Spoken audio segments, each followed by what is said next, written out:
Fingers crossed this is live. I really hope. I really hope. I'm trying to check the channel just to see if it's actually, doing what I want it to do. Oh, it's saying live.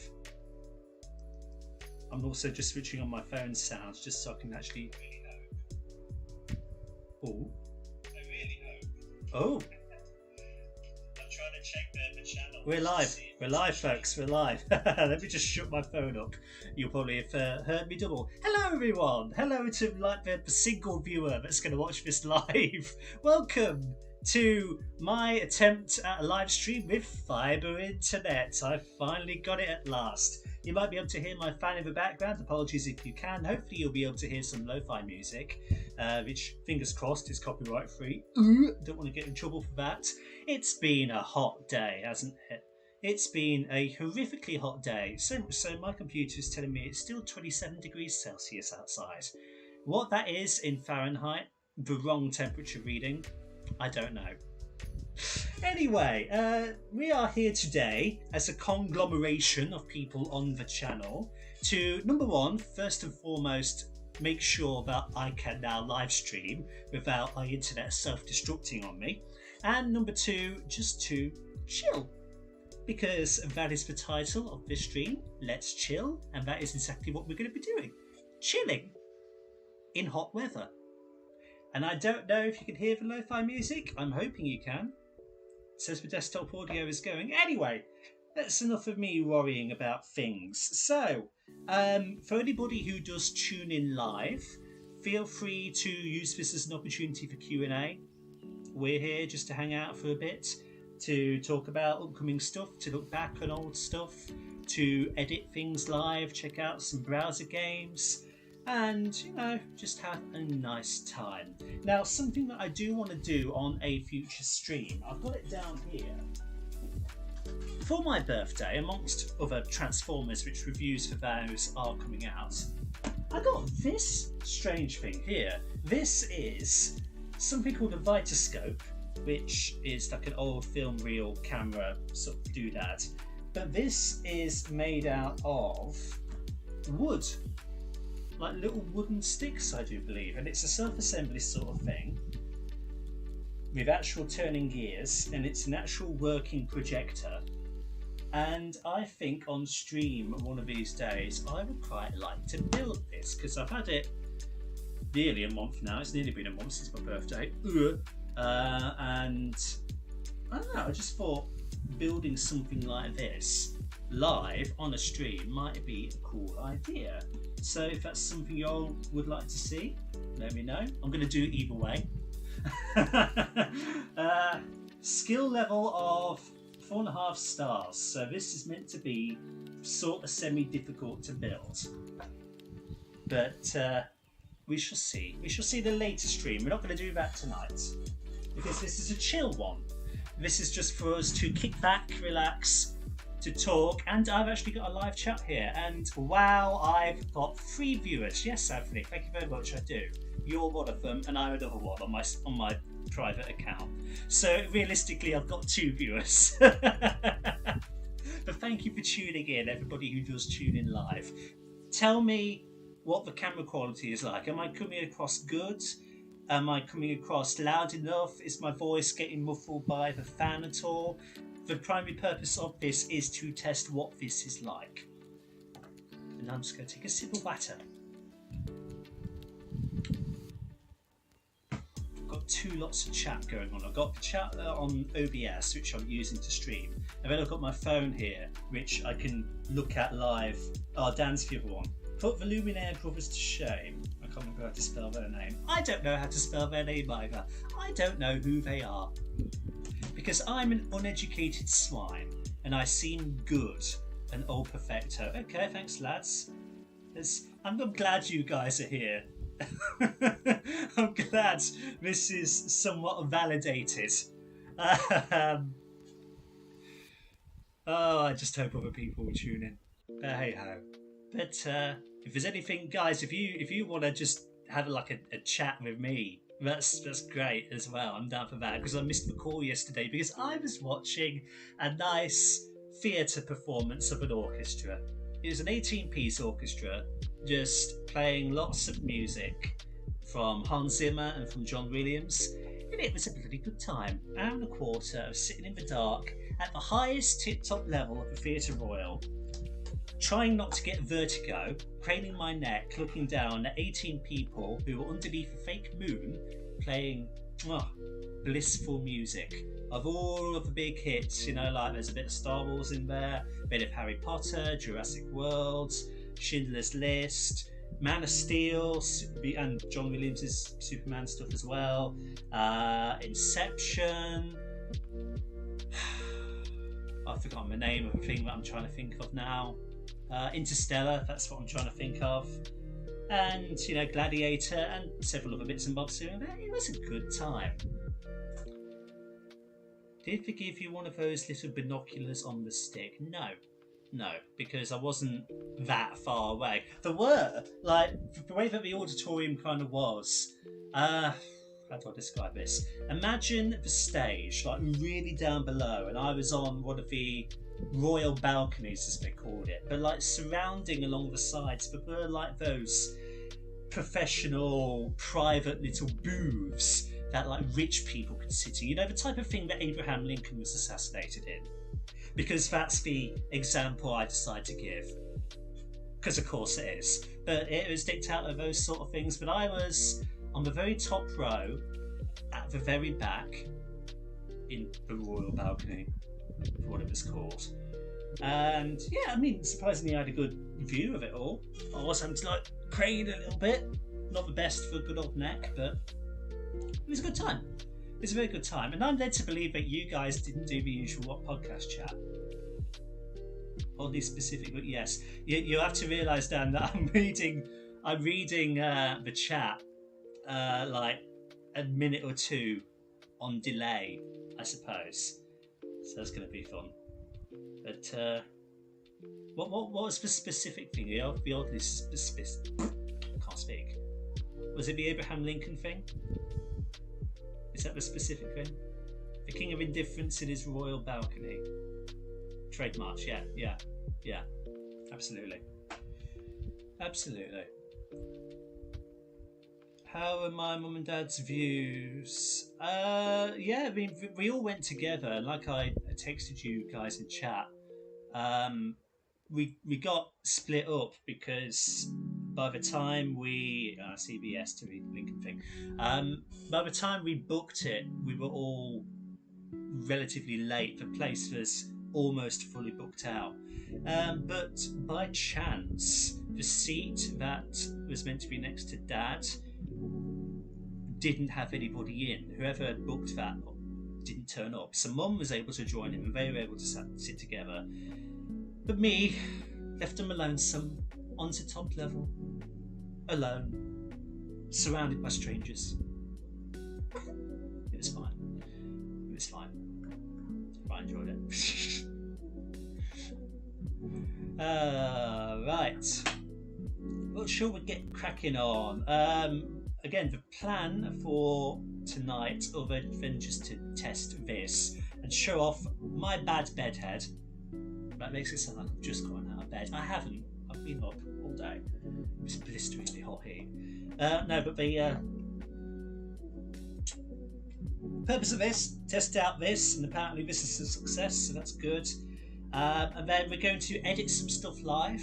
We're going to make some thumbnails live. We're going to try and find some good old browser games, some retro Transformers browser games, because that's the thing that does well on this channel. Maybe play some other stuff, viewer's choice if you like. And that's kind of it. That's the idea. If you want to see any of the figures behind or ask about any books or films or DVDs, throw them in. We can cover all of that stuff as well. And yes, so what do we want to start with? Because I've got and you won't be able to see it because I've minimised my camera. Got it so hot today you could pull a portion of fish and chips from out of the river. That's oddly specific. Right, let's minimise that. tell me you all can see OBS. Tell me you can see my OBS and my screen. Tell me you can. And I'm just looking over to look at the live stream, which I've got muted here so I can see where we are live. Yeah, you can. Yeah, it's just switched on mine. Awesome. Right, so what do we want to do? Do we want to edit first? Thumbnail? Because what we've got edit-wise... This wants to load up. There we go. I've got Classic Sturge, the Last Night Optimus, a knockoff Last Night Hound, and Rise of the Beasts Wheeljack. Whether or not we do all of these live, I don't know. Probably not. At least one of them, I think, and then while that's exporting, then I'll make a thumbnail, because I've got the thumbnails. These aren't the completed thumbnails. I've just put together the backgrounds and the image of the figures, because Adobe. Right, hang on. We're going to have a little rant before we start something. Adobe, look at me. Adobe, if you're watching, which I know you're not, you suck. You suck specifically with your background remover now. Ever since you decided to update and change things, you suck. Because I can no longer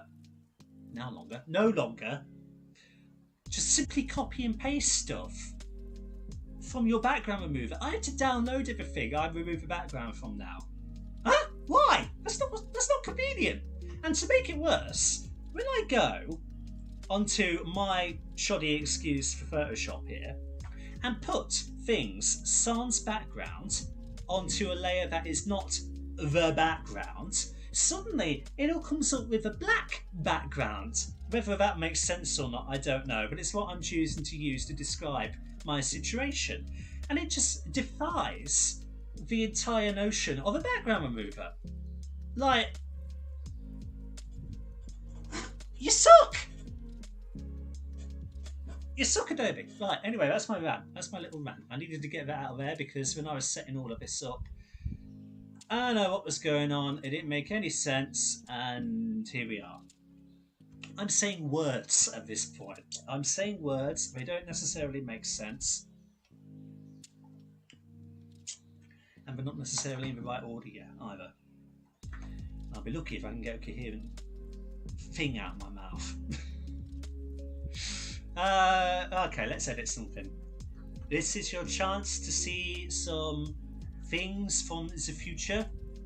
I'll tell you what, here's also, I've got my studio open. You can see I've got plenty of stuff in the pipeline. The Costco review did pretty well. Well, I mean, it did average 40 views. But, yeah. Anywho, let's throw down a face down and let's do something. Can you guys, just out of curiosity, before I actually start on this, can you hear the lo-fi music? That's the next thing I want to know. Can you hear that? Now we're way ahead, and in the stream, I'm just looking now, I haven't yet switched over to OBS on this. Wait for it to catch up. I think I'm a long way in front. Am I? Am I a long way in front? Well, I'm not that far. Let me just minimize that. Left music confirmed. Yep. Okay, lovely. Right, let's turn that off. Let's turn it off just because I don't want to get in any trouble, and we're going to be listening to this for a bit. And I'm just quickly checking my live stream, just making sure you all can see not OBS, fucking shortcut. My words are failing me. Is it coming up? Yes, it is. Cool. Right. It's on. Yep. And now you can hear behind the scenes stuff for the reviews and just see how horrible stuff can be in the background and all of that. To transform Dirge back in. Oh yeah. You might the way I've been doing this now, because suddenly it occurred to me that reverse transformations in the videos is a good idea, and because I have my connection in robot mode, I do that bit first. So let's just power across. The Dirge one should be fairly easy to edit. There won't be a lot to it because I've reviewed this figure 4 times at this point on the channel. Just put that there. You can see the horrific process that I go through for all of this. When I say horrific, it's not that horrific. Again, I'm just saying words. Okay. Extend this a bit. Ooh, my light's going. That's not good. Stay up. I just let that bit play because I didn't know what it was. Hello, Faith. Okay, that's what I want. That's good.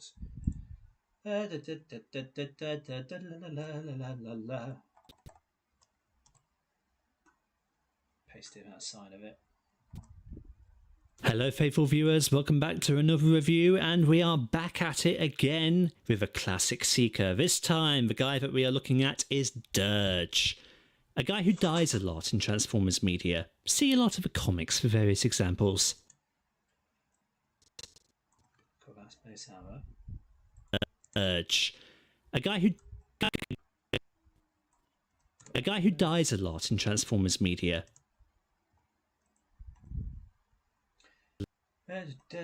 Filter that. I need to put on the size and position for all of this.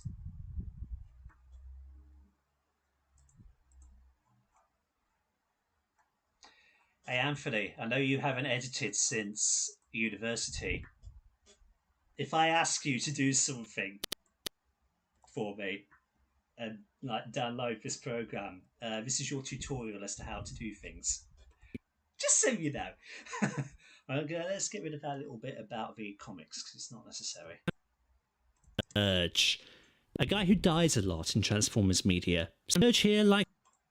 So I've had a little glitch there. That's normal. That always happens.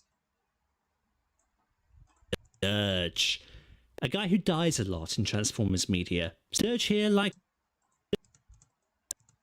Dirge here. At least I thought it was. Let's do that. Dirge here. Put that there. Okay.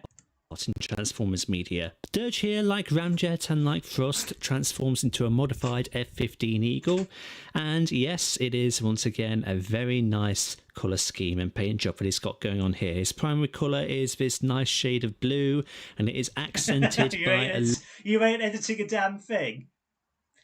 I'll see about that. Lovely set of gold wings here with nice stickered Decepticon symbols on top and some lovely red and white stripes running along the fuselage just like that. There are some black highlights here and there also just to help that blue pop a little bit more. He has a clear cockpit in which is moulded a seat, but yeah, you might not be able to just see it just there. And then if you flip him to the underside, as always, it is fairly obvious with a classic Seeker as to what goes where. Those would be the legs, they're the feet, with fake wheels sculpted on there that do not roll. He does have landing gear right there also. In his breast, they do not roll either. And you can see that he has visible head syndrome. Bit of a shame there isn't a faceplate covering, but considering the age of the figure... What did I just say there?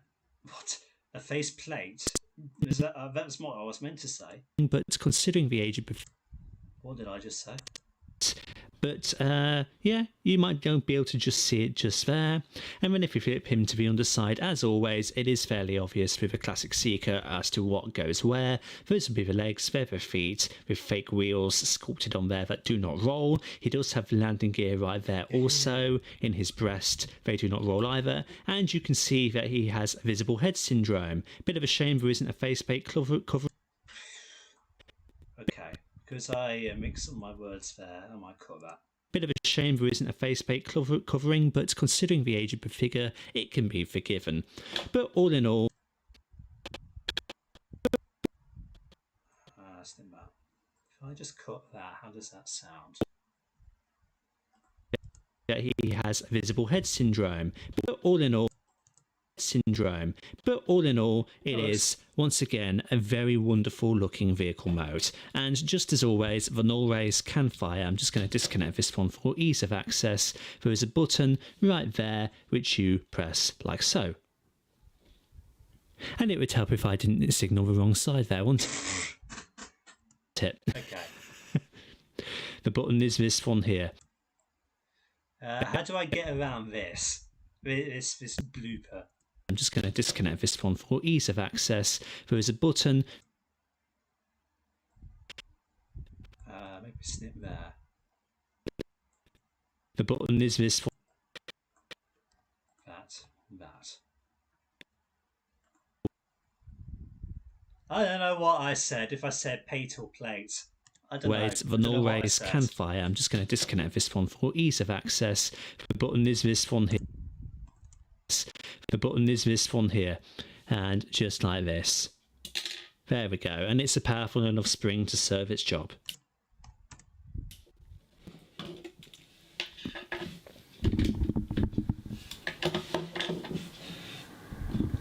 All of this changing. Starting for transformation, we're going to disconnect the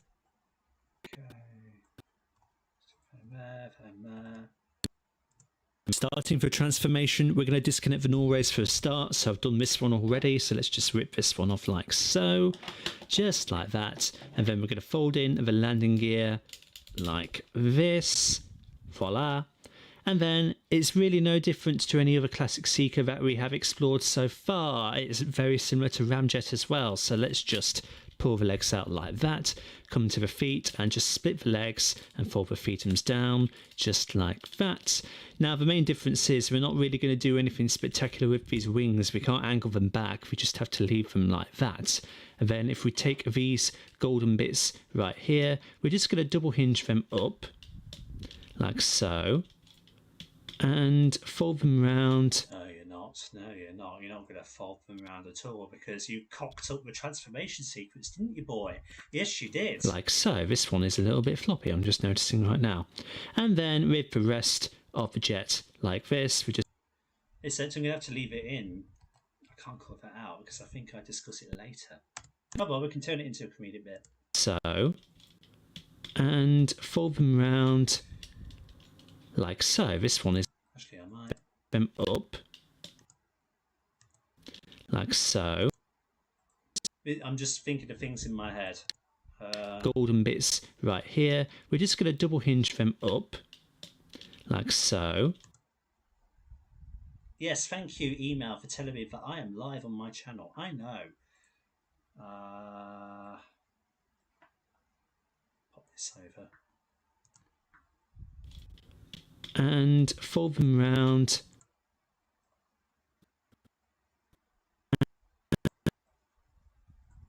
And fold them round like so. This one is a little bit... Turn that over.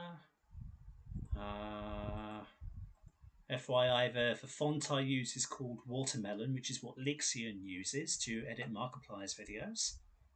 Just putting that out there because I like it. Stupid me did this wrong, as you'll see in a bit.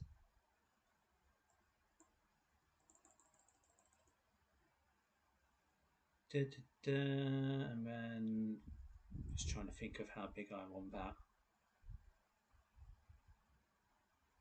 I don't want a mid. I don't want a center.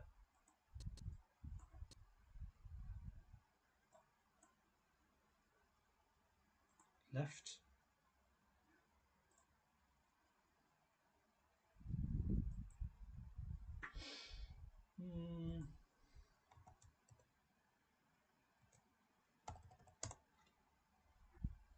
That kind of works. So, and fold them round like so. This one is a little bit floppy, I'm just noticing right now. And then with the rest of the jet like this. We're just going to open that up as per normal. We're going to open up the arms and get them out there. We're going to take the nose cone. We're just going to disconnect it right there, rotate it round. We're going to rotate the tip of the jet round just like this, and then we're going to double hinge it back into his torso just like that. Close up the torso and then make sure they're in properly. Rotate out. Because I dispute the whole wing bit, because during the recording of the review itself, I actually had to look it up because I was thinking about it, and it didn't look right. And actually, what you're meant to do, spoilers, I suppose, is just double hinge the wings straight up. You're not meant to spin them round like I did there. Again, we'll cover it. The hands from the arms like that, and I'm hoping the other one is going to be just as easy like that. And then I'm just wondering to myself actually what the best position for all these bits are, because I'm not actually entirely sure. I mean, if they're going to be like that for vehicle mode, so I'm wondering if this should be rotated around.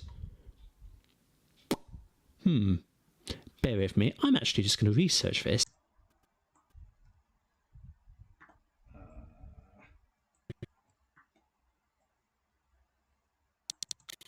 So I'm not actually Cut that little bit there. Let's make a comedic bit. Entirely sure. Bear with me, I'm actually just going to research this. Snip that. Looks like it should be up, so.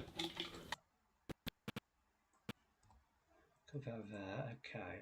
Have I got my resource folder handy? Yes, I do.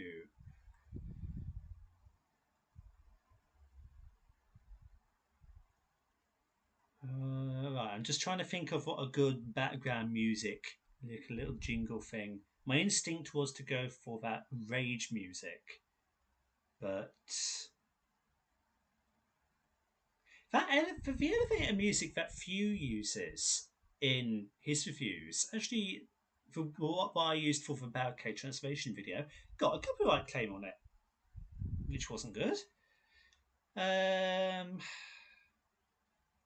What is the name of it? Oh, it's this, isn't it? Just double check. Yeah. We'll use that.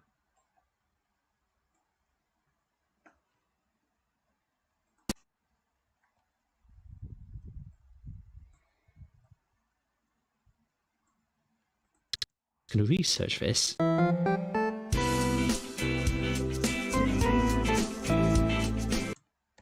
that there because that's all we ever use of it. Pop that over, and let's put our green screen over for us in text.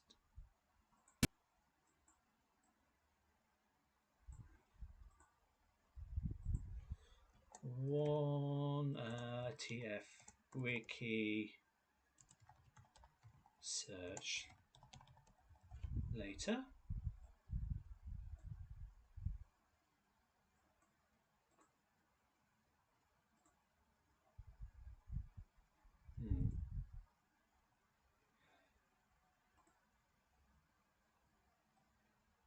Color grade. Now I'm just trying to figure out how to turn the green black because I'm a dumbass. That'll do it. This'll do it, won't it?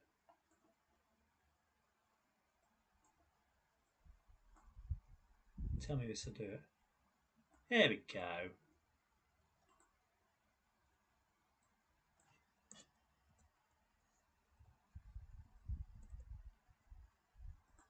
Don't need any thickness on that this time. You're just going to research this.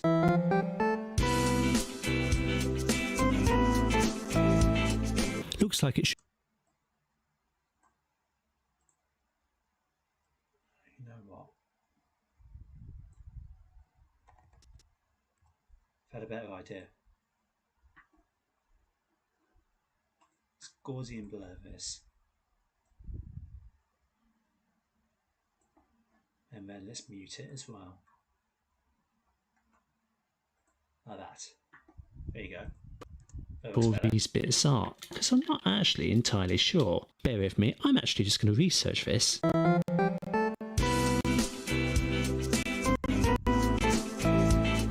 Looks like it should be up. So, if we take this one here, and let's just try and spin it back. You can tell I don't pre-plan any of this. Like, the only reviews I've ever scripted are like the first 2 or 3. Like the Ironhide one, the G1 Starscream, or Classic Starscream, and Armada Blur. And they're the only ones I've ever bothered to actually script. And the rest of it, I just pull it out my arse when I'm in front of the camera. Hey, it works for me. Background. Like so. Apparently that's the right way to do it. I suppose at the end of the day it is kind of personal preference. You've got all of these strange things that you can do with these hinges, but just make sure they are double hinged up, just like that. And then finally reconnect the null rays for the final touch. The final power. And so that is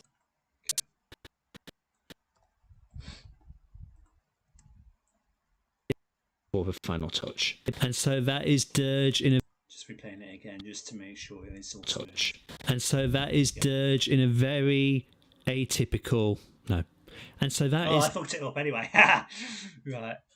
Sometimes, it is a while between editing and the filming of it, and sometimes it's even longer between the broadcast and me putting it together, but I forget some of the things that actually happen in it, like the outtakes and all of that. They catch me off guard, but they are actually legit funny.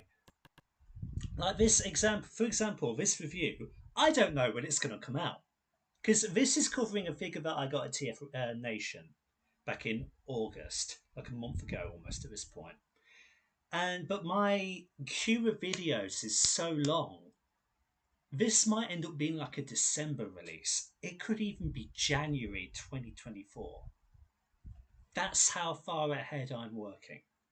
Because I've still got to get my head around sorting out the Sabine Wren tribute video.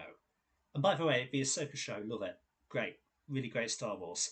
But I've got to try and get my head around that because I haven't done anything to that. We can actually have a look at what has been done so far. But since the show's come out, like I've kind of maybe want to do like a trajectory shift sort of on it. We'll talk about it again later. Rays for the final touch. And so that is Dirge in a very recognisable robot mode.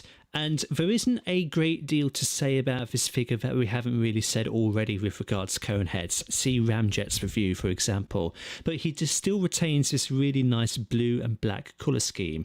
There is more black in this robot mode now, which just pops the blue even more. It's a very nice combination of colours that we've got going on here. And then the head sculpt, it is a little bit plain, it is nice and grey, unlike Ramjet's, which was much more darker, almost black, but still I can understand why they've gone for a lighter grey here, because he is surrounded by darker colours, so you just need that lighter shade just to help it stand out a little bit more. But he's still spitting with detail. You've got a nice stickered purple Decepticon logo there, gold accents on the shoulders, very nice silver spots on his torso, little bits of red there, and some nice red on the top of his feet, just like that.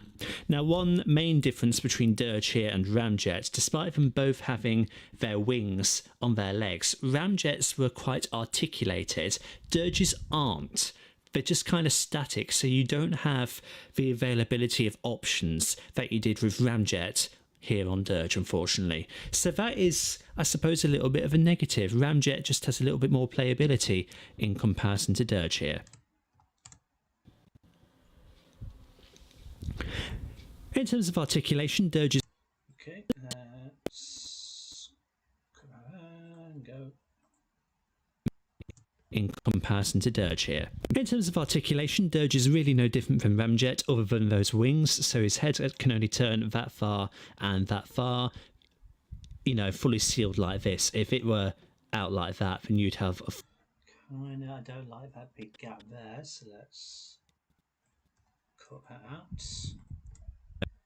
Can only turn that far and that far, you know, fully sealed like this. If it were out like that, then you'd have a full range of articulation, but as it is, he can only move his head so far either way. His arms are capable of spinning all the way around if they were not hindered by those wings. Otherwise, you get about that far up and really only that far back. These pop out all the time as per usual. So the arms can also spread about that far like that. There is no other rotation. There's a little bit of swivel inward and out like that, and then the fists can rotate in for transformation purposes. There is no ab crunch of any kind, and there is no waist articulation of any kind. He has an average forward kick. He has a realistic back kick, and that's to say there isn't really anything there at all. He has a very good spread. Well, okay, I say a very good spread. It's a decent spread. Let's just say decent. In terms of a knee bend, there is a 90-degree bend just like that. And in terms of the feet, there's no side-to-side pivot, but there is just up and down, primarily for transformation. Basic articulation, as we've said before. It's not spectacular. For the time, it's fine. For the mould, it's fine. It is what it is. This review isn't very memey. There's not a lot of gags that go on in it, unfortunately, from what I remember.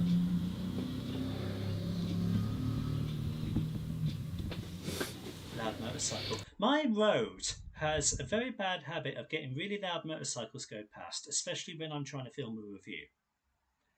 Damn you!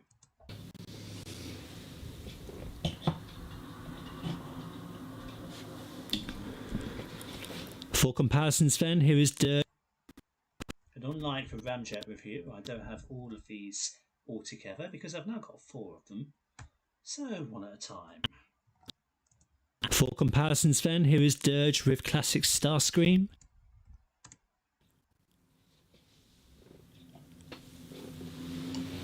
See, there goes another one. Noisy. Split that there, put it back. With classic Starscream. Here he is with Acid Storm.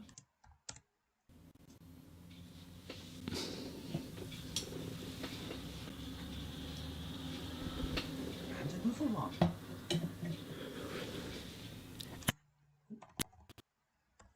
Okay, like that, and like that. Storm. And here he is with Ramjet, who I would say is just slightly better of a figure, only because of his wings that you can do extra stuff with. And another.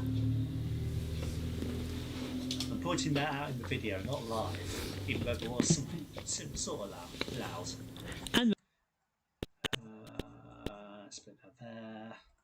Cut that. That you can do extra stuff with. And then finally, here's Mysterio for the final comparison. Mysterio does articulate, by the way. I just have him posed like that on my shelf because I like it. It's like, imagine that left gauntlet is bristling full of energy. He's about to do like a power move or something to charge you up. And then, actually, before we get onto that bit, because that's me just setting up the figure for the thumbnail video. Wow, I can say words good. Thumbnail photo. I want to be popping this back in now. It's a very short review, isn't it? But mind you, I've covered this thing 3 times over already, so it doesn't need to be that big. Because I'm just covering the same points.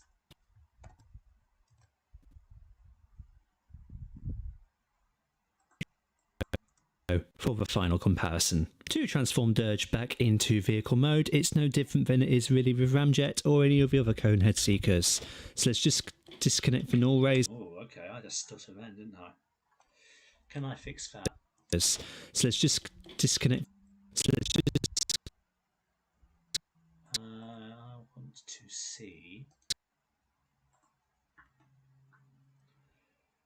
what I can do about that. If I were to actually cut the footage there, it would do that whole jittery thing at the first frame, which I don't want.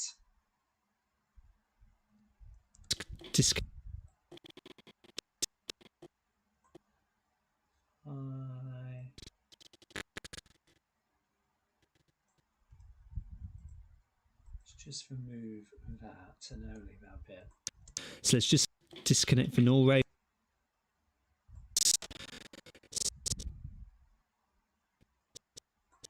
Just wondering. Split that there. Split that there. This is me now with my scalpel getting to work. Extend that. I'm going to compensate for the pitch as well. Like that.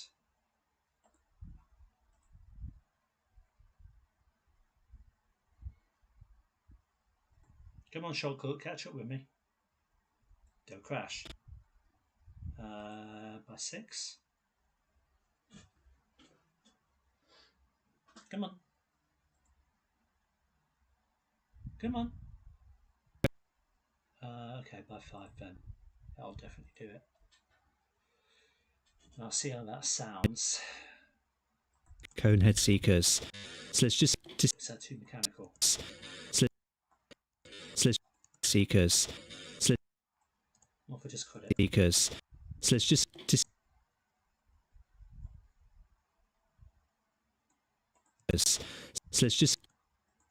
So let's just disconnect.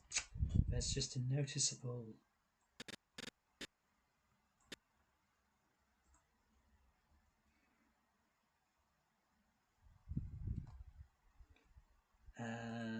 Come back there. I'm just having to think. Go to A2.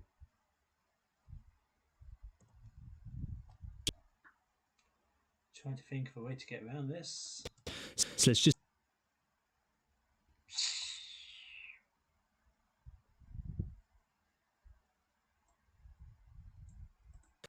So let's...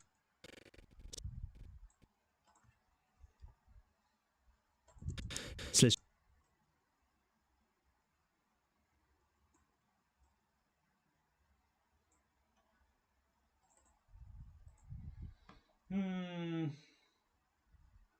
Experiment. So let's... Pitch compensate, come on. So let's... So let's... So let's just... Well, that's not too bad. So let's just... So let's just...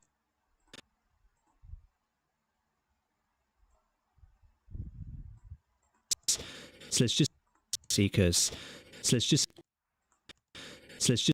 What if I just leave it in as a little Easter egg for people who've watched this stream?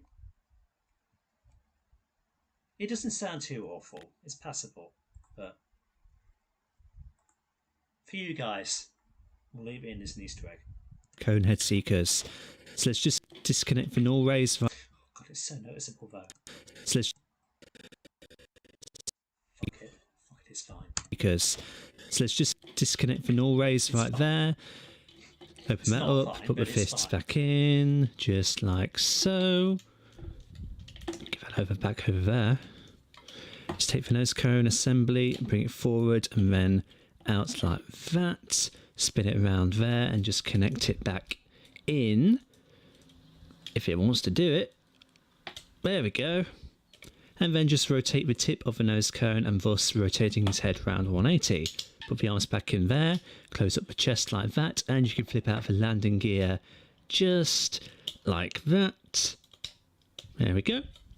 And then come to the legs, tap them together, fold the feet back up, take these yellow fins here, flip them back round like so, and then collapse the legs in, just like that, and then just reconnect the null rays for the finishing touch. And there you have Dirge fully transformed back into vehicle mode.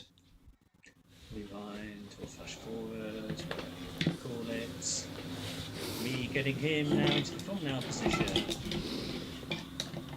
Or something akin to it. I've tried to diversify it a little bit now by having the thumbnail not be directly taken from the end. I take a photo afterward now. Oh God, what have I done? No, it's okay. Have Dirge fully transformed back into vehicle mode. And so that vehicle mode. And so that's been our look at Dirge. Once again, it is a very solid classic Seeker mould. There isn't a lot of difference between him and his peers. He just doesn't have those articulated wings, which I miss. Thank goodness Ramjet has them, because they are a lot. Too big of a gap. Let's shorten that.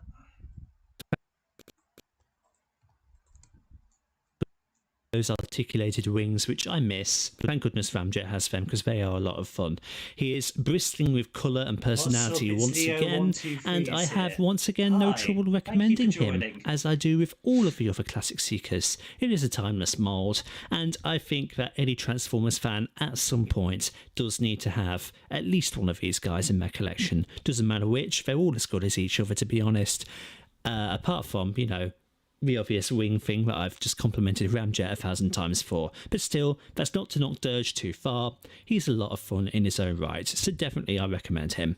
Thank you everybody so much for stopping by and checking out this very quick review, hopefully, because I've covered a lot of these same points before. I know, we can... So I've covered a lot of these same points before. Like that. Like there. Let's do that there, and then let's just for the like the self-aware gag, we are going to do the filter of minimizing that, because that's kind of like an irony sort of thing. Review, hopefully, because I've covered a lot of these same points before. Like and subscribe if you haven't already, and share this video around to help out the channel. And until the next time, see you all later. No, don't go away, folks. It's not the end of the stream. Stop it. Don't go anywhere. Stay. Right. And then to feature oof. Let's pop that there. And Dan, if you're still watching, I know like you're editing stuff for me as well. This is what I meant about the end screen. I mean, you can see here, mine is the MP3 file. I've just thrown it into the video track. And it's come up with that image. So I don't know what precisely Premiere Pro was doing with not showing you it. It was Premiere Pro you're using, isn't it? I don't remember. But anyway, I was under the assumption it would just, you know, work like this for you. But if it's not, I don't know what's going on.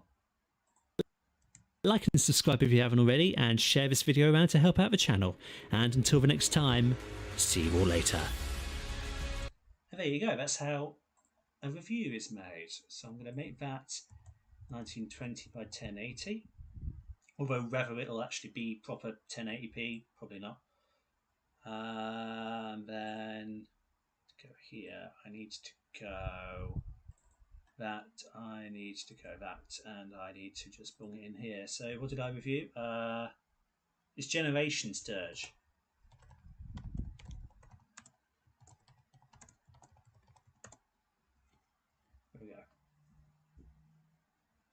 And that's now exporting for a while. So what we'll do while that is cooking, here on Ready Steady Cook, we're going to do the thumbnail for it. So for anybody who joined while we were editing the video, before we started that, I had a massive rant at Adobe. Because boy oh boy, I'm going to do it again. Adobe, your background remover sucks. Ever since the update. Now, it doesn't remove a background, it replaces it with a black background. So when I'm trying to add it onto a layer on this, which is not Photoshop, it's paint.net, but it's a similar sort of thing. When you try and put it on an image that's had its background removed onto a layer that is not a background, it doesn't come up with this. It comes up with something like that. And you call that a background removal, Adobe? No. Hell no. That's outrageous. It's unfair. How can you be a background remover and not remove a background? And that was a Star Wars reference. Anyway, right, so I'm going to show you all how I do this now if anybody wants to make me thumbnails in the future. This is how you do the toy ones. So I want to get Dirge in a decent position, and I just want to make him a wee bit bigger so he covers the majority of that side of the frame. And then I can remove that because I think he's in a good enough position here. And we're going to add at least 2 more layers. No, actually, not 2. It would have been 2 if I didn't have the word review there in the corner. So it actually just wants to be 1. And what we're going to do is put on our text first. And the font that we use for this is the Copperplate Gothic Bold. And here's, I had to think how you spell generations there.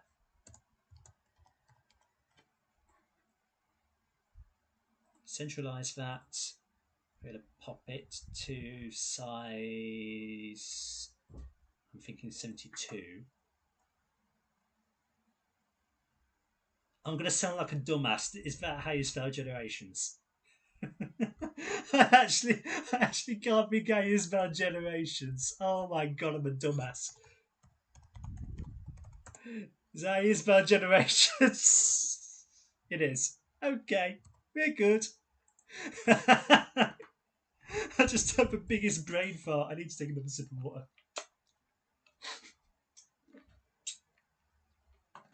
That didn't happen, right? So we've got that in place. We want to go into object, and if you've got the effect of outline object, we'll be using that. And then pull that down to black. Make the width a little bit bigger, and there we go. And then we want to be going back to that effect.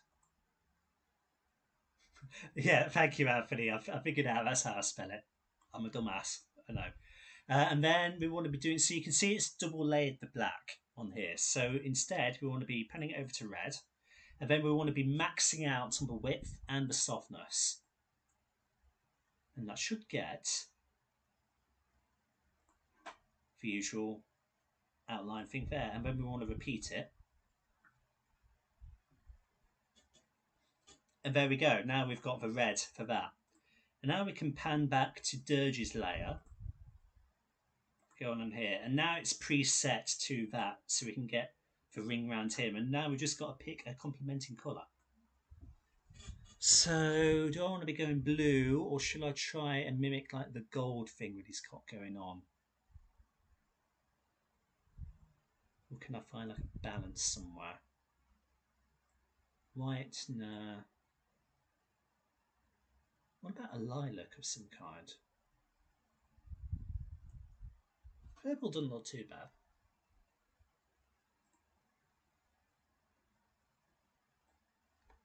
And you only want to be doing this once around the figure itself. Because the idea is to have the black, get my words out, the background plate blurred enough.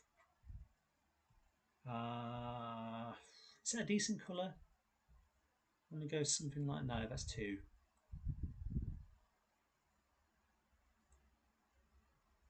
Something like that. That doesn't look too bad. And that's really it. It's as simple as that to make the thumbnails. I'm just looking over it, making sure I'm satisfied. What if I put him over? No, you need the tag in front. So that's kind of that. And now I'm just going to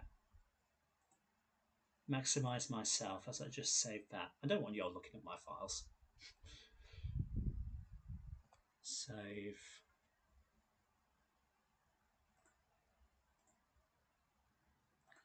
Call it Generations Touch. And yeah, okay, that, and flatten. And there you go. That's him done. That's him done. So yeah, that is the long and the short of editing together a video and putting a review thumbnail together. And you can see that this is only at 6%. It's telling me it's going to take an hour and a half to do. I mean, it is partially because I've got loads of other programs open like OBS, like Paint, Chrome. They're all going to take up RAM, meaning that this can only go so fast, so whatever. But that's that. So, how are we all doing? Are we all good? How many of you are joined in? How many of you are watching? Shout out in the comments if you're live watching at this point. If you're not live and you're watching and catch up, I won't be able to see you. So shouting out in the comments is pointless. But you might do it anyway. Who knows? Let me see you. Lend me your ears.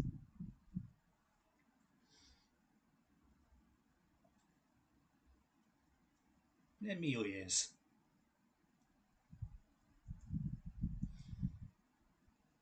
Me looking over here is me looking at chat.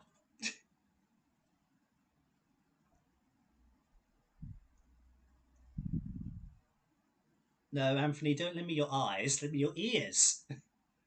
Actually, your eyes would be good as well. I mean, mine are fine, but still. I don't know where I'm going with this bit.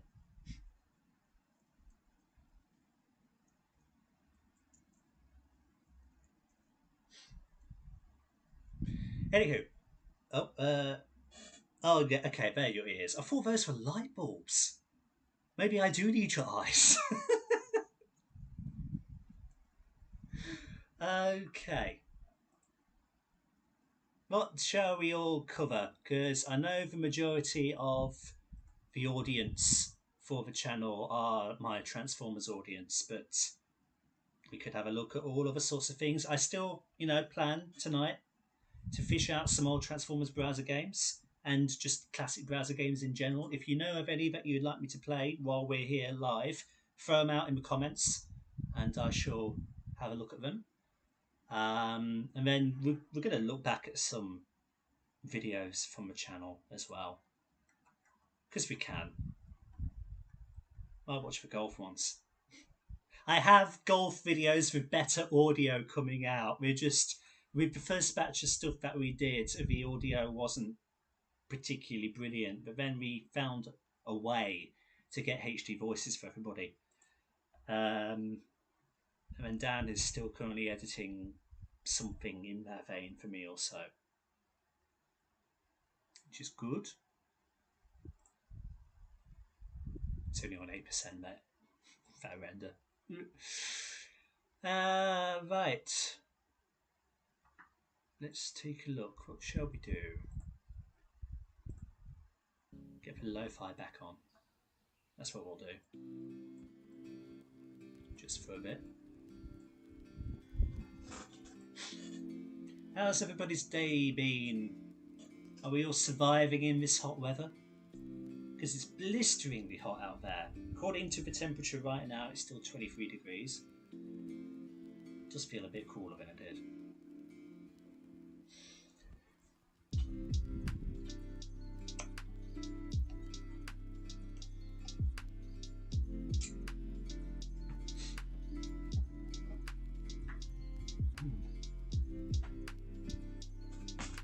What if nobody's going to talk? I might just read The High Republic. This is what I'm doing at the minute in my spare time, and I'm not working on YouTube stuff. I'm doing a lot of Star Wars reading, because despite the channel primarily, barely hanging on, despite the channel primarily being Transformers, and Transformers being, I don't know what the second half of this idea is. Anyway, despite that, Transformers is not my first love. Star Wars is. Absolutely. You should see the collection of Star Wars novels I've got. Despite that wall presenting Transformers is... Anyway, can I? I'm going to just experiment with this. We're going to go mobile. We're going to see how far this webcam can stretch. And we're going to present a look at all of that. I don't know if... Oh, there we go. Hey, we can see my collection of stuff. That's all the books. Look at that. I'm a nerd. I'm a big old nerdy nerd.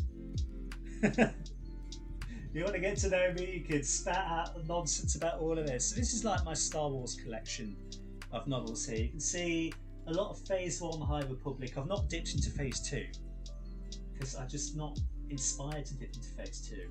But Phase 1, certainly. So we got Into the Dark. I got the adult novels and Kindle, so it's just the young adult novels that I'm forced to go physical for. I prefer physical books, but I just don't have the room for it because, as you can see, this shelf is pretty packed, and this side is packed full of DVDs and stuff, so I barely have room. But Into the Dark there, Test of Courage, Midnight Horizon, I'm reading Out the Shadows currently, or rereading I should say. And we got up there the Wrath of Darth Maul, the junior novels of The Phantom Menace and Attack of the Clones, and the Clone Wars movie. Other side of that, we do have adaptations of 3 season 1 episodes in like the Grievous Attacks books. That covers Rookies, and it covers the R2 Droid in Distress 2-parter and the Lair of Grievous episode. My arm is getting tired already.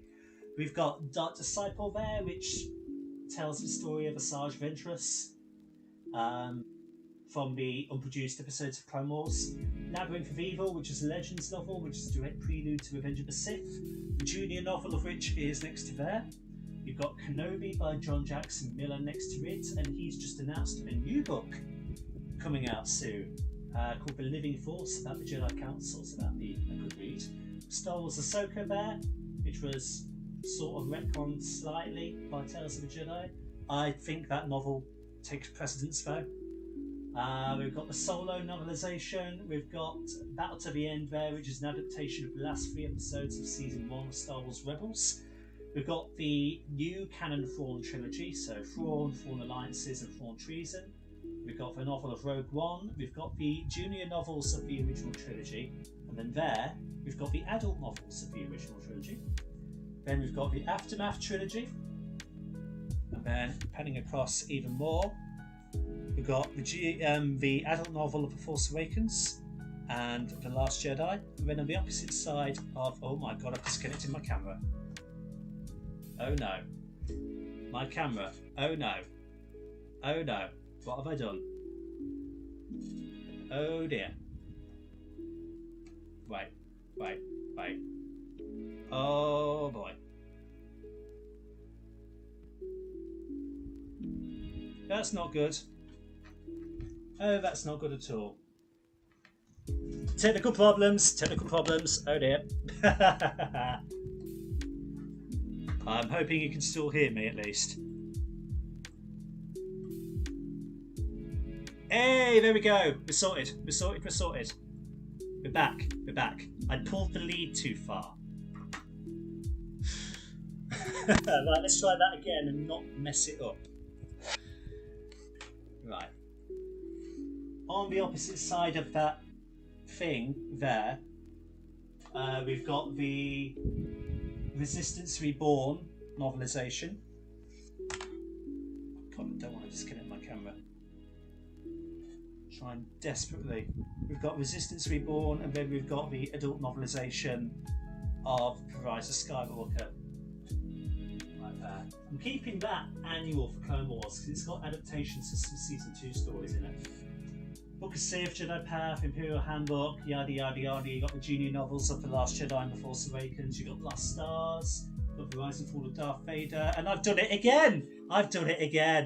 Wow, I'm brilliant at this. I'm a professional streamer. I'm a professional streamer, everyone. I'm a professional streamer, not a professional streamer. At least I know what to do this time when that happens. Okay, let's not do that again. I've probably got some major lag now. I'm perceiving lag.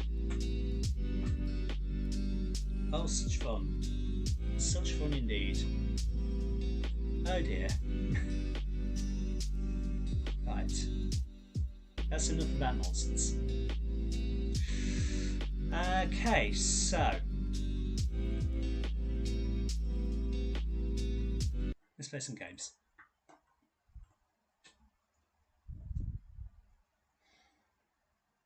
What do we want to play? We'll start off with Cyberverse Battle Builder.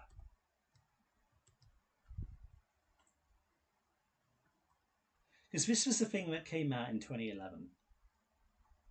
Part of the marketing of the Little Legends class Cyberverse line from Dark of the Moon. The original Cyberverse. the idea behind this is just to create armies of Autobots and Decepticons to fight each other. I'm just looking at the live stream and just making sure that this is going to come across. Yes, it is.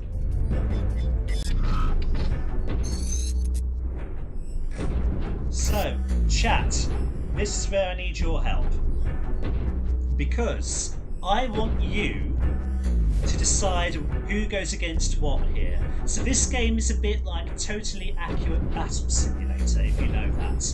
So we've got on the left here, in terms of Autobots, we've got Optimus Prime, we've got Sentinel Prime, we've got Ironhide, we've got Bumblebee, we've got Sideswipe, we've got Ratchet, Mudflap, Skids, we've got an Optimus with Battle Station and a Bumblebee with Battle Station. Decepticons, we've got Megatron, we've got Barricade in completely wrong colours, we've got Starscream, we've got Crowbar, and we've got Crankcase, and we've got a Battle Station Megatron. So, chat, over to you. Tell me who you want pitted against one another.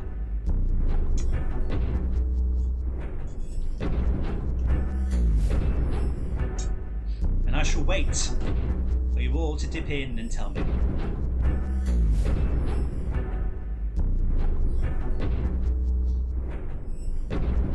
All the bees versus all the mechs. Okay, well, it doesn't give me a number.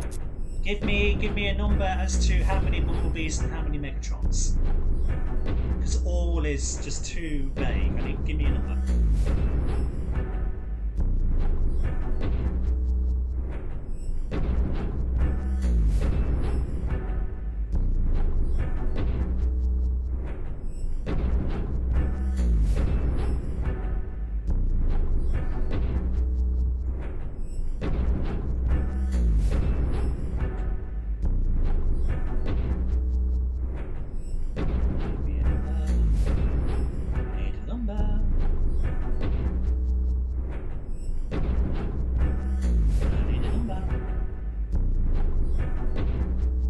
Need a number.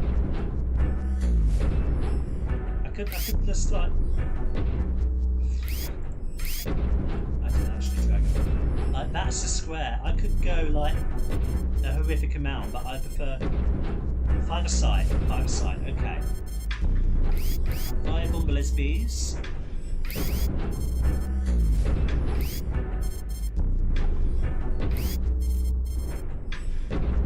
5 mechs.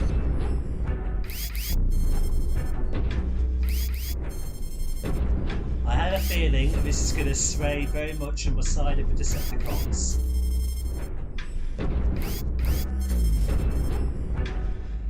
Allons-y! Oh my god, it's so glitchy! Oh, it's so laggy!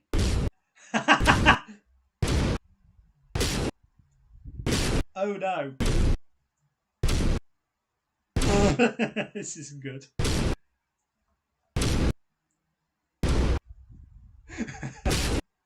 Well, I think the Megatrons are winning.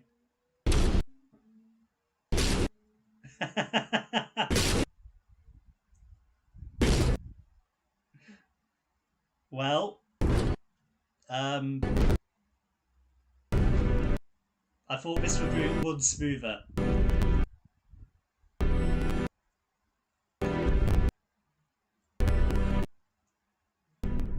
Oh my goodness, this is painful.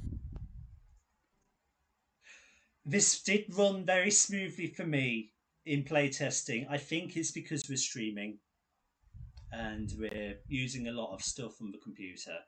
That's why it's so laggy. In answer to your question, I can play this. I'm not using anything special to play it. You can just literally Google it. The website is newmookie.com. Literally, if you type in Transformers browser games on Google, this is one of the first things that comes up. And it's on here.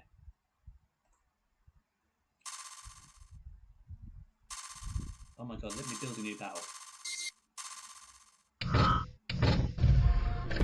See, now it's running better. Pick a map, chat. Tell me what map to use.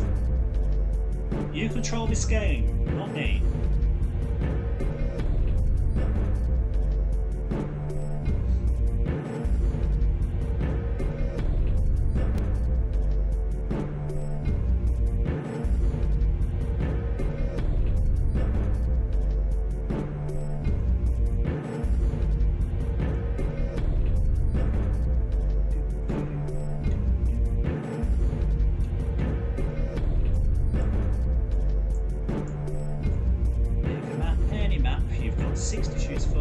City, right.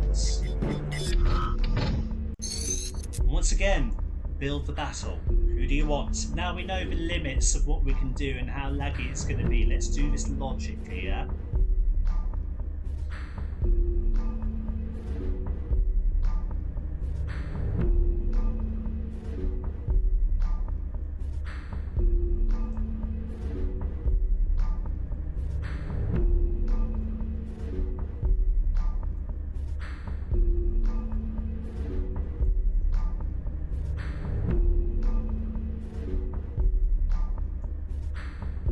I'm so glad I can stream now.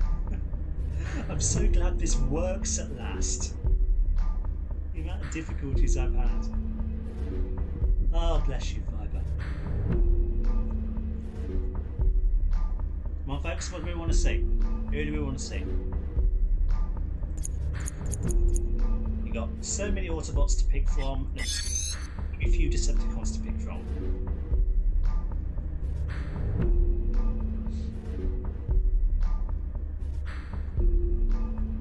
Optimus and Sentinel versus Megatron and some random.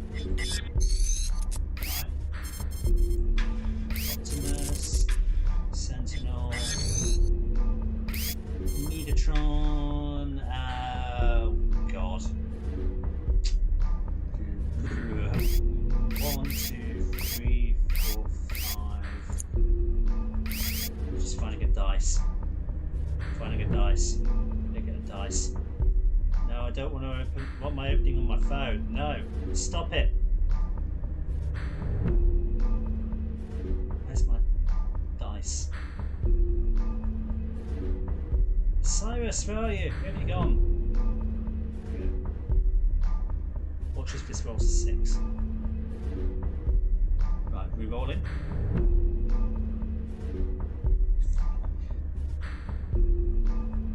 I knew it would do that. Okay, let's try that again. Watch as it rolls a 4. Rolled a 5. Just to prove me wrong, doesn't it?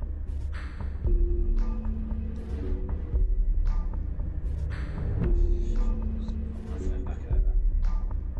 Right, it was 5 on there. That was Crowbar.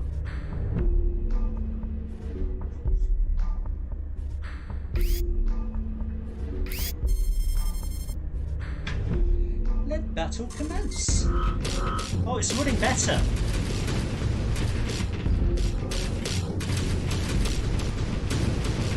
I see Starscream in chat. We'll do it next.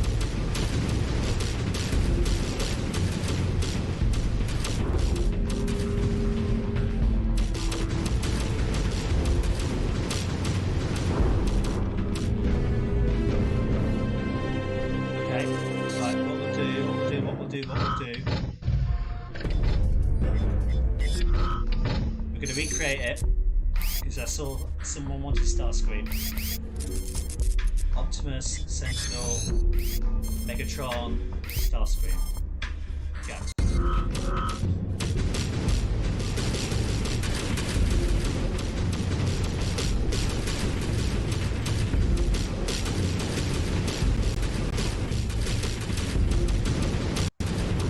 Oh dear, thanks.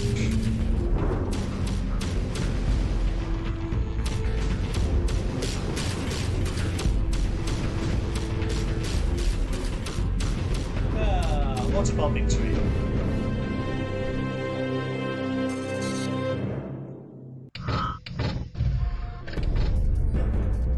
And now I've got to wait for the live stream to catch up so to see what you want next.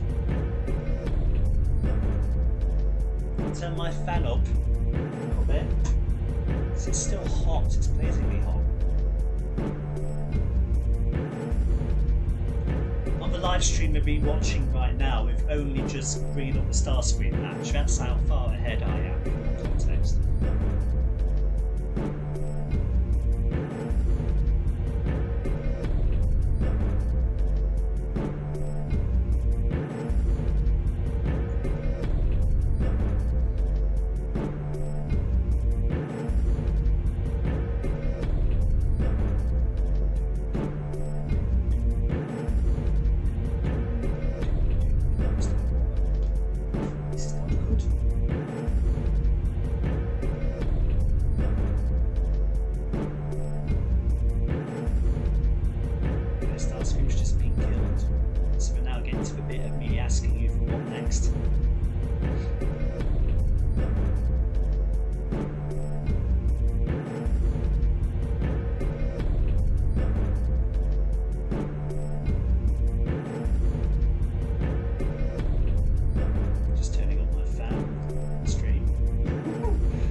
Of going live. The awkwardness of it all. Hit me hot, hit me hot, hit me hot. We'll do one more, then we'll seek out a different game. If you've got any suggestions of what you want me to try and track down, it doesn't have to be Transformers related, it can be anything within reason. Heck, if you want live Happy Wheels, we'll try and do it. Why don't I pick the ones? Well, that's not the point of it, Anthony. Come on. That's not the point. This is a group event. I want you guys to be as involved because I want to build a very nice community here on good old YouTube. So...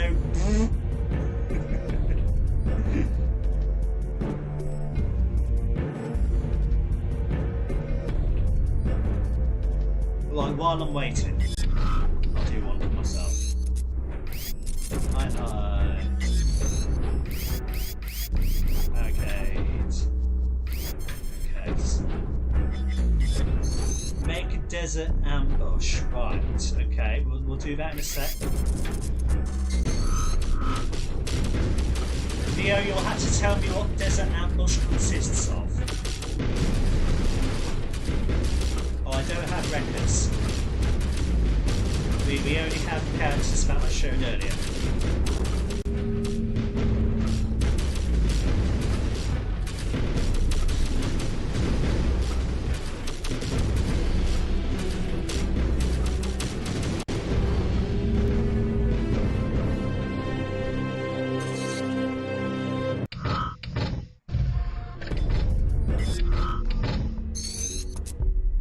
Yeah, see, we don't have records, so you want the dreads though, we can do the dreads.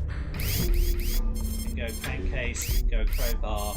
I can do doubles of characters, of course.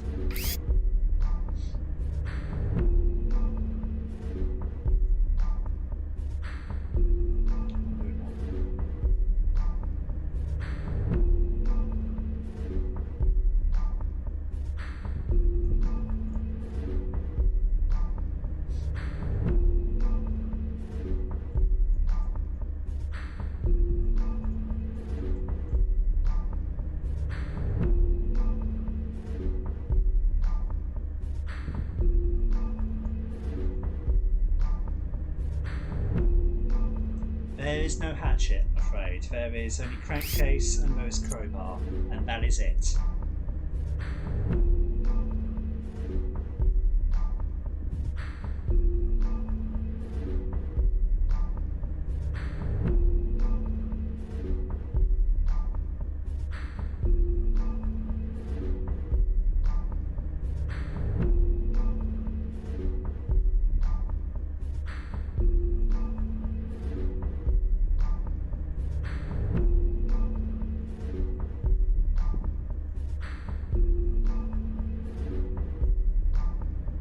Deploy the barricade. Okay.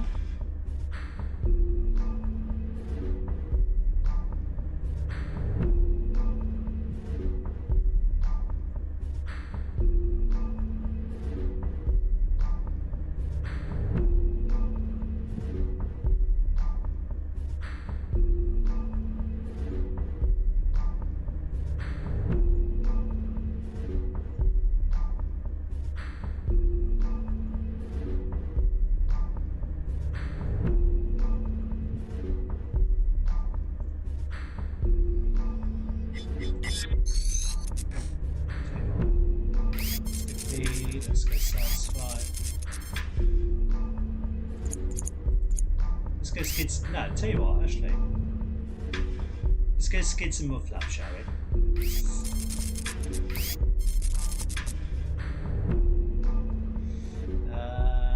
Let's just do that. See how long the twins last for.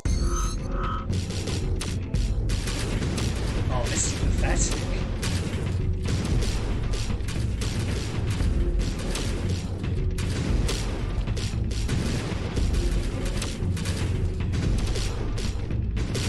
Oh, this is painful. Flying squad!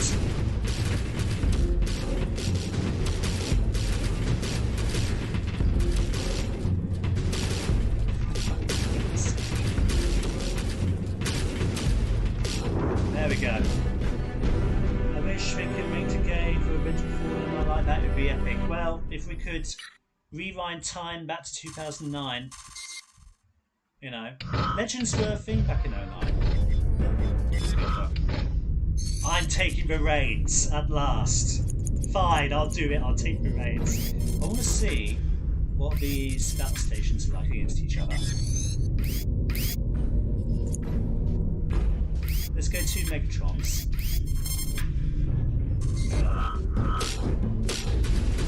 Oh, please let them be mutually assured destruction. That'd be nice.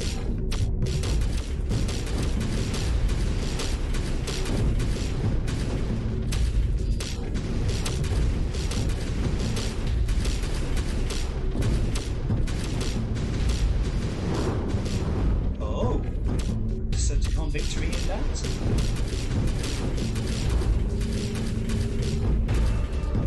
72 versus 100. Oh, the Decepticon's going to win this easily.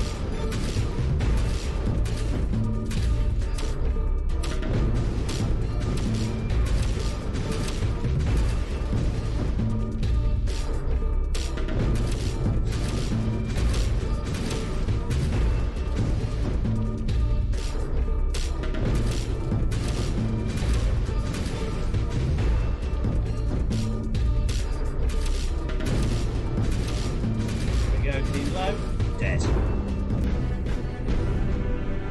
Right. That'll do for that one. Let's take another game on. Primus Unleashed was always one that I remember from back in the day. I remember MechTech Challenge as well and Flight of the Bumblebee. Actually, let's do MechTech Weapons Challenge if we can. It might not be compatible. Okay, we're gonna struggle. This is a Flash one. Okay, we're not doing that. Damn. I remember that was pretty good. Primus Unleashed, I know we can do.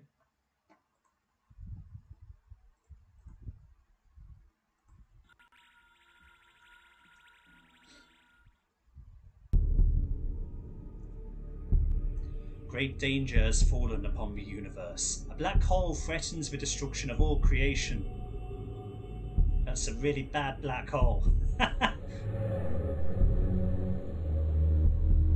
Planet Cybertron awakens to reveal his true form. Primus! Unleash the full force of his might and save the universe. Oh, listen to that pop. Oh! I muted it, whoops. Wait, where'd the audio go? No! It was a banging tune! No! I scuppered the audio. So this is how you play. It's just up, across and down. Basic. Really basic. Yeah. Where if I get hit, then I move more toward the black hole and then I'll be sucked in. Basic. So I'm already sucking. It's running like garbage, but whatever. So you just got to try and keep on top of all of these asteroids coming towards you.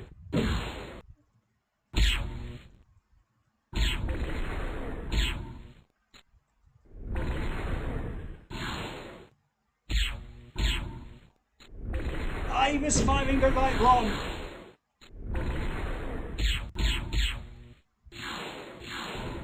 Damn you, my small keys are failing me. Whee! It's very simple.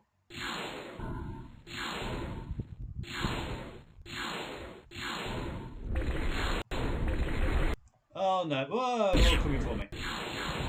It's running like trash, but here we go. Ah. Yeah, where are we coming from? Oh god, oh, I'm getting overwhelmed.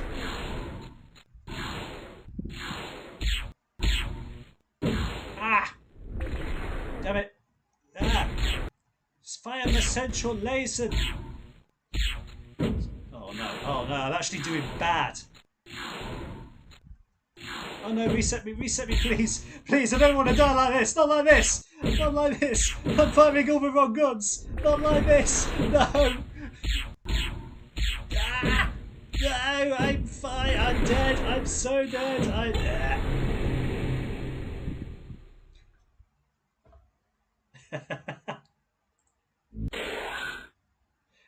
no, we're done with that. We're done with that, it's too basic.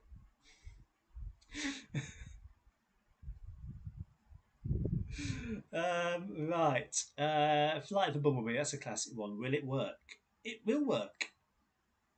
Battle Circuit, I know, was a good one also, but that won't work.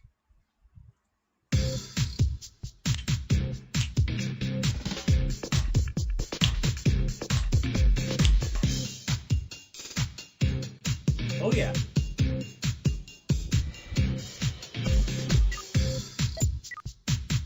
A swarm of Decepticons have Bumblebee trapped in a canyon ambush.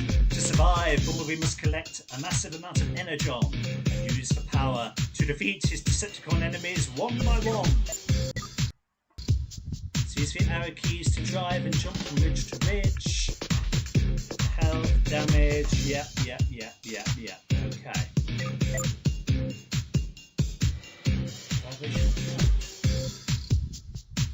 Calibration code? Oh, I see. It's a quick time. Oh my god, it runs like... Oh, that runs like garbage. It's not meant to be this slow. You can even see the square around the PNG file. Oh, that's hilarious.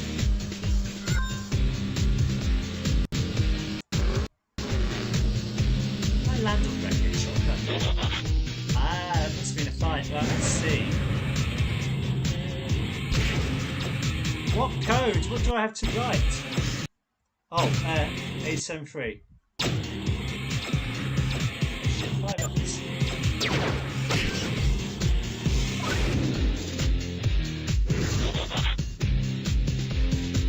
And yes, we're playing as the Bumblebee figure, which is awful and stinks. And I hate it. Where's the music gone? Oh my goodness. This game. Oh, this game. This is bad. But it's iconic in its own right.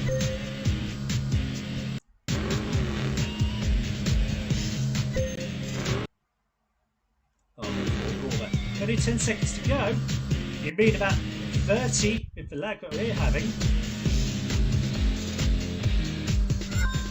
I'm gonna have fibre internet. You're telling me we can't cope with this shit? Wow. Level 2.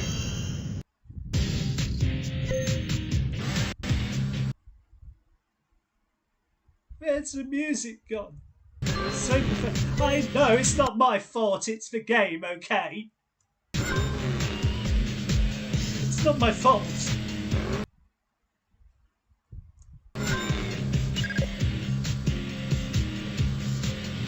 Well, yeah, let's get into a fight.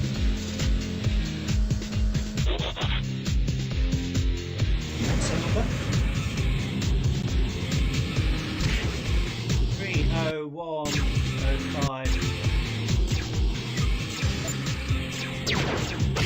TKO.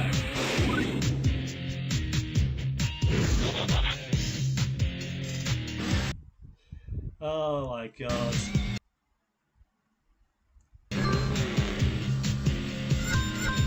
I blame Shotcut for everything. Wait, where do we go? Wait. Where do I go? Where do I go? It's a trap! What? What? Can I turn around? Oh, I can. Thank Primus for that.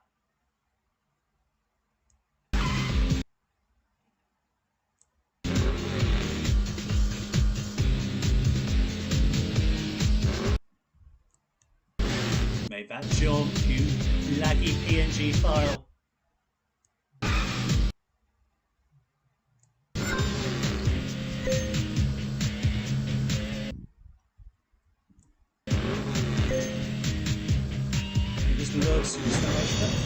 Is it worth it at this point? Transition level. Alright, let's fight. Oh my goodness, it's starting to speed up. Oh my god. 4, 9, 5, 5, 9, 2, 5. Oh my god.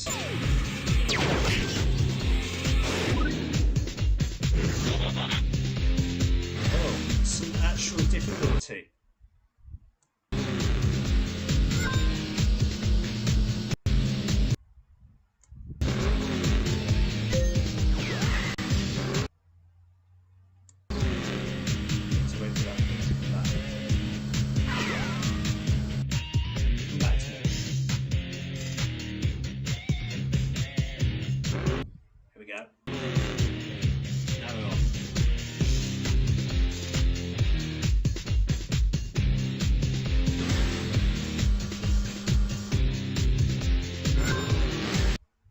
Oh boy, that's bad energon, bad energon. Oh, you pushing me off? Nah, I got it anyway. Good on the go.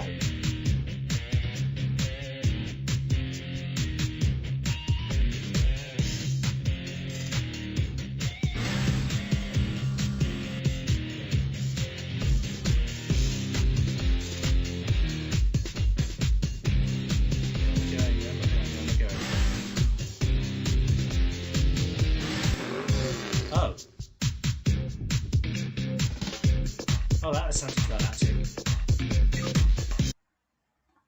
That was horrifically anticlimactic. It's devastated its demise, but that's just a load of quick time events. What is this Feed Grimlock thing? This looks newish. Oh, it's Creos. God, do you remember Creos? Wow. Oh, what's the point of full screening that? Your 60 seconds to feed Grimlock as many Decepticons as you can. If you eat multiple Viacons in a row, you earn more points.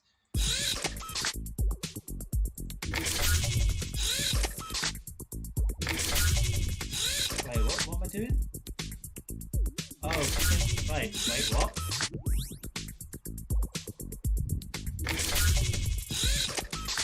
Huh? Oh, I get it. I can't aim for shit. Oh my god. Come on. Yay, there we go. Watch as I can't recreate that to save my life. Oh, he changed position. Oh, come on.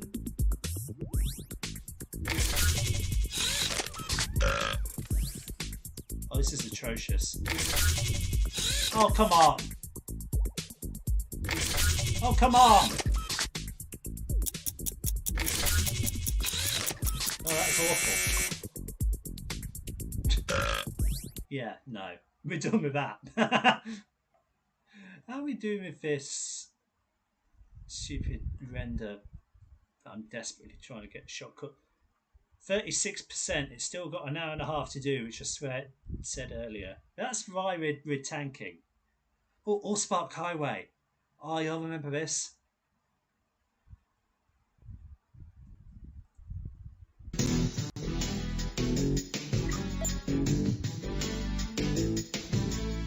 this is going to run just as well as the Bumblebee one, right?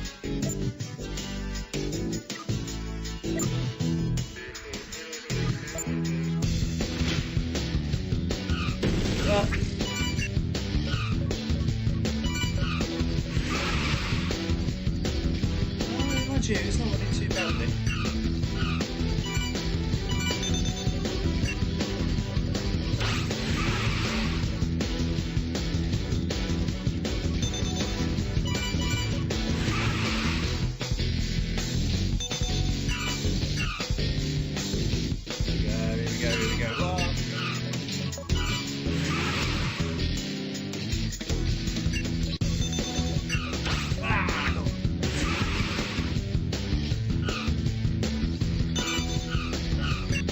Yes.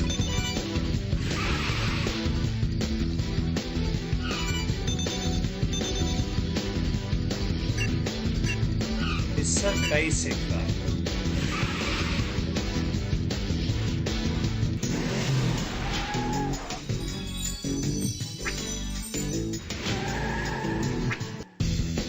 Before I'd have found some Decepticons by now. Oh, there he is. This wreckage.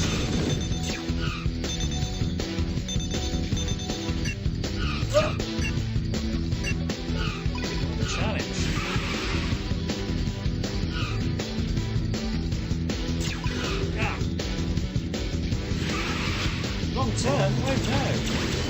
Ah, Megatron! Supreme lag, yeah, wonderful, I know. Ah! Ah!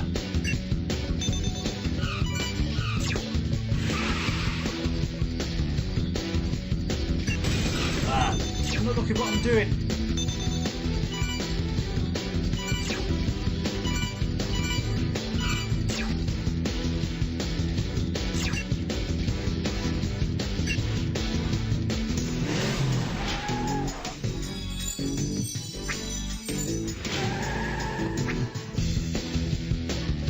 Rocks now.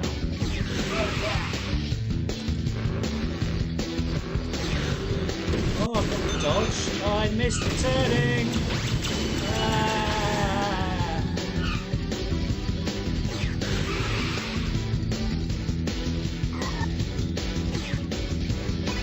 Shield.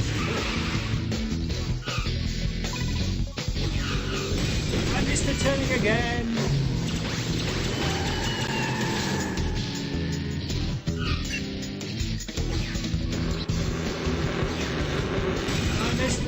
God damn it, I am distracted.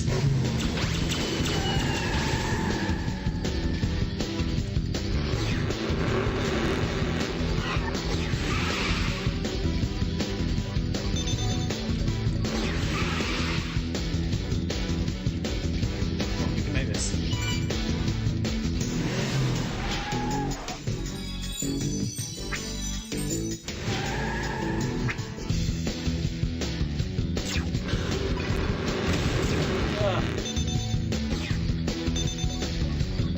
Damage counter resets. That's good. Need that.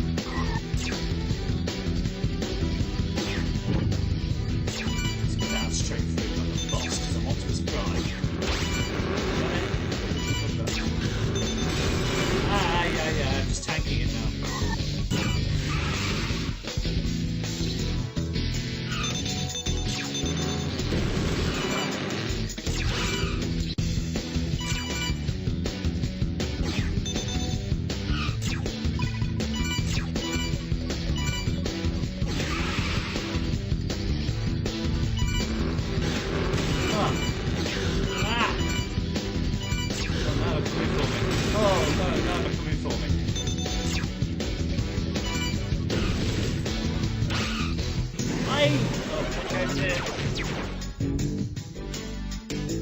Yeah, I don't know what all of that stuff in the corner is.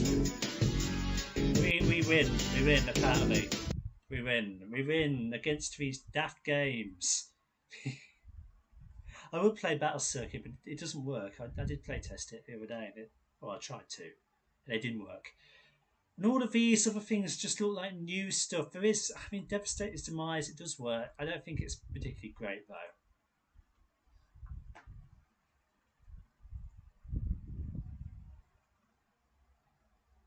If it wants to actually load this time, it did work. Was it on this website? Ah, there we go.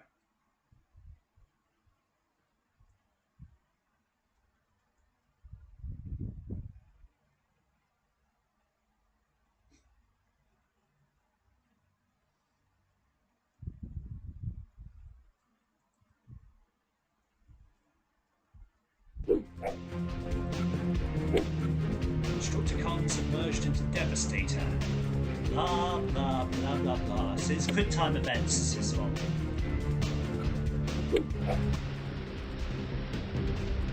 Yes, I'm ready. Let's do this.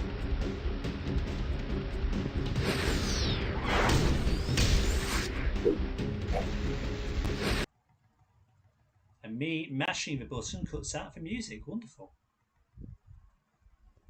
I am mashing up. Register, I'm mashing up. I'm mashing up!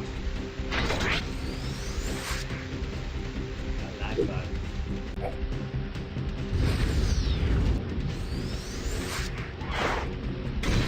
Oh, it's so dramatic.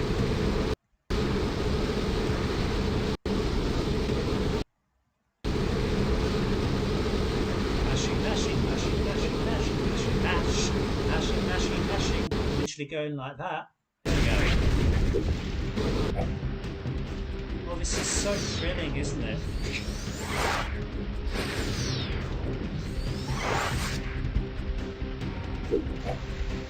Oh, finally, something slightly akin to a challenge, even though it's not really. Because it's going so well. I didn't miss that.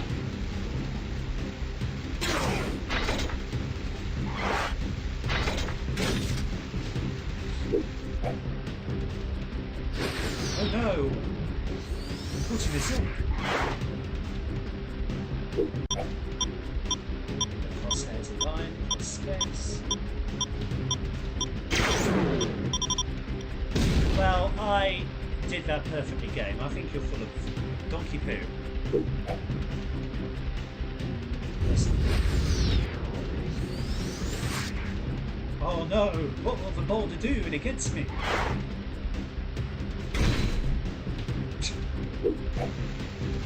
Right, now watch as I do this perfectly, yeah?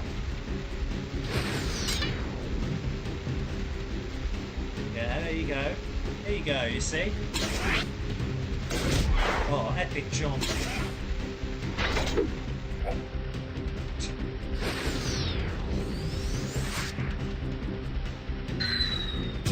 Oh la la.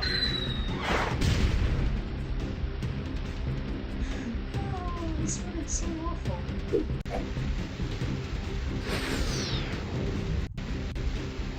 I don't even know what the end to this game even is. It's been that long.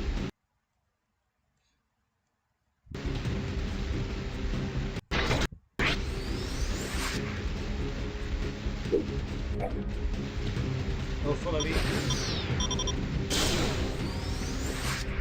Yeah, okay, I did that.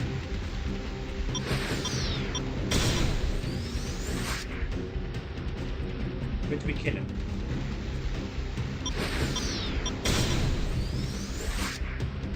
Oh my god, his health bar. I cannot be bothered. Yeah, we're not doing another round of that.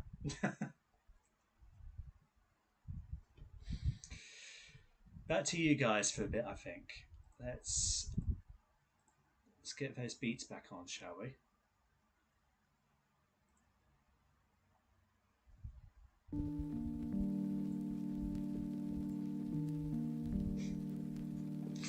Oh dear.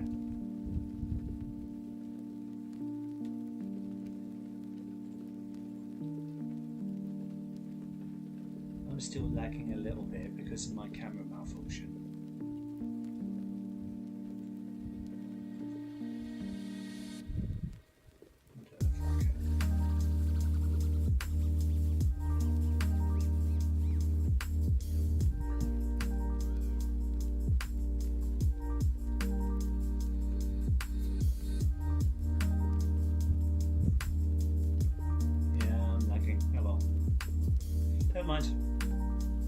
At least we're working. Bro, I deserve more subs. I think I do, don't I?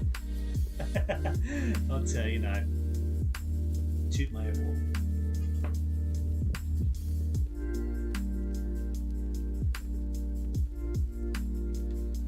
Now, am I visually lagging for you guys as well? Because I'm watching the stream too, and I think I am. That's unfortunate. or because I messed up my camera?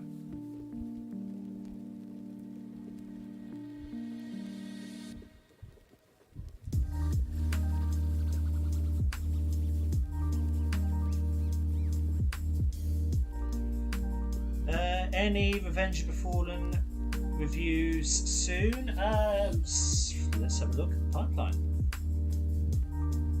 which I'm not showing you guys at the minute, but that's fine. Just bringing it up my end so I can see. It's not too okay. Thank you. Yeah, okay, I can see it's not too bad. Right, Revenge of the Fallen reviews. Let's have a look.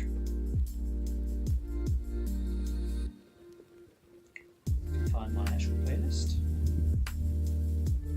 if I can find that. But if my thing on here wants to show me my playlist, that'd be nice. I don't want to edit the thing, just show me the thing, studio. No, I don't want to actually play the videos. I want. Oh my god. Right, you guys, you need to see this. Look, I'm trying just to pull up the list of what's on this playlist, but every time I go to click on the image here, it's just bringing it up to edit the details. That's not what I want.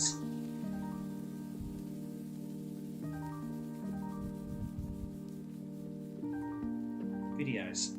This is what I want. Blimey. Right.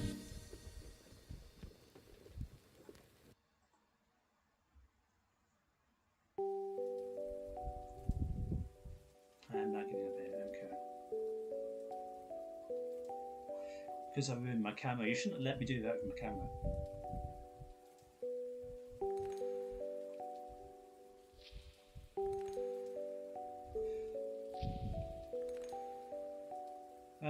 Right. Revenge of the Fallen figures coming out review-wise. We've got Revenge of the Fallen Sideways coming out. We've got Revenge of the Fallen Soundwave coming out. At the minute, I think that's it in terms of pipeline, because we've got other bits and bobs. But I've still got plenty of Revenge of the Fallen figures to do. Right, if we see, I say I've got plenty. Who else have I got? I'm just looking. There's Revenge of the Fallen Leader Prime still to do, which I'm putting off doing leader class figures for as long as I possibly can, because they're going to be a pain in the backside to do reviews of, just because I'm going to have to figure out the whole orientation of my camera and everything. It's going to be just a mess. But he's yet to do. Who else is there? The majority of my collection is Revenge of the Fallen figures. Yeah, I've covered the great majority of it now. Skids and Mudflap are yet to do, and I'm putting them off for as long as I can, because they're a pain in the book. I'm missing my words because I'm reading chat. They're a pain in the ass to transform. Anything that's a pain in the ass to transform, I'm just pushing back and back and back because I'm scared. Who else? Is there anybody else? Avenger Before the Rise? I basically covered everyone. Long Sideswipe. The Studio Series Mags. Oh, Befallen himself. He's technically come from the Decepticons, but you know, counts.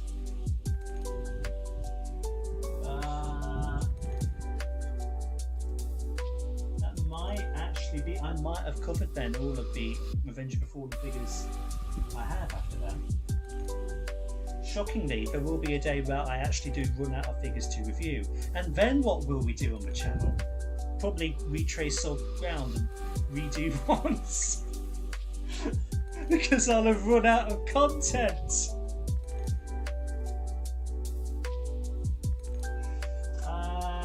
There's always ROTF Ramjet, which is basically first movie star screen. I mean, I did it for Skywarp, but the fact that I've done the classic sequence 4 times over so far, you know, I can do them. I've got animated Skywalk to do.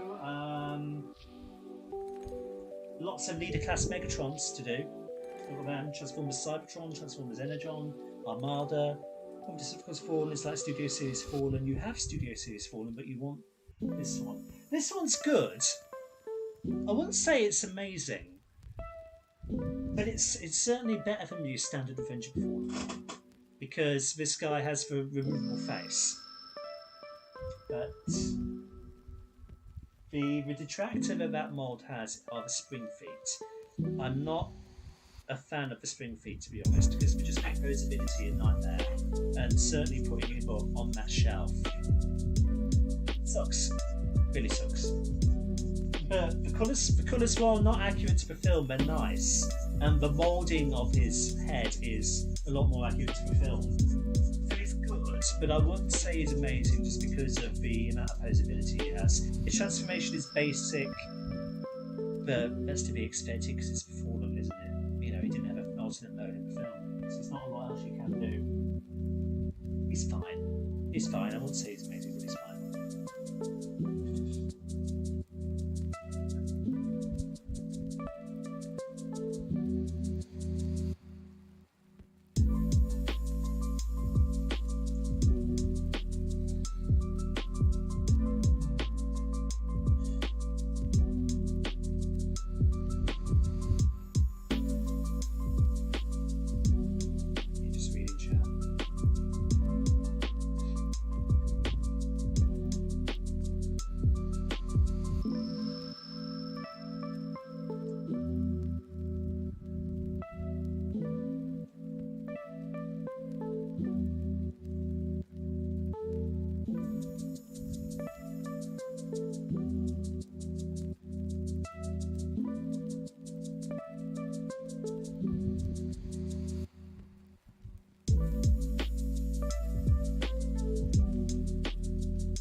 On 47% done, that video that we did earlier. I'm sure as hell won't be doing any more of them tonight. Right. Let's go back to the channel and let's have a look at some stuff.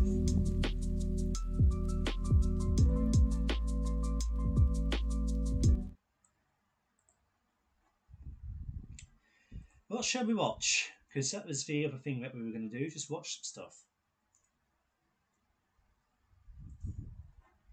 Shall we watch one of these golf videos? I know it's not what people... Oh, is there anything I've been tempted to get rid of? Oh, certainly. Okay, we're going back to... Hang on. We're going back to chill mode. Right. What have I been tempted to get rid of? Very good question. Age of Extinction figures, primarily, because they suck. They're not good. Like Crosshairs, if you go back to the review I did of him, I'm very explicit in the fact that he's not a good figure, and the Last Night version ain't that much better, to be honest. It's better in terms of like the waistcoat thing that it's got going on and how it grafts the trench of it to the torso, but it's not great. It's really not. I have a little bit of nostalgia for it because the paint's good, but other than that, nah, bad. Slug also is kind of a pointless figure, to be honest. There's not a lot going for it. The review for him is coming out soon, so stay tuned for that. But it's not good. It's not good either. Age of Extinction figures, definitely. The Recon Barricade, actually.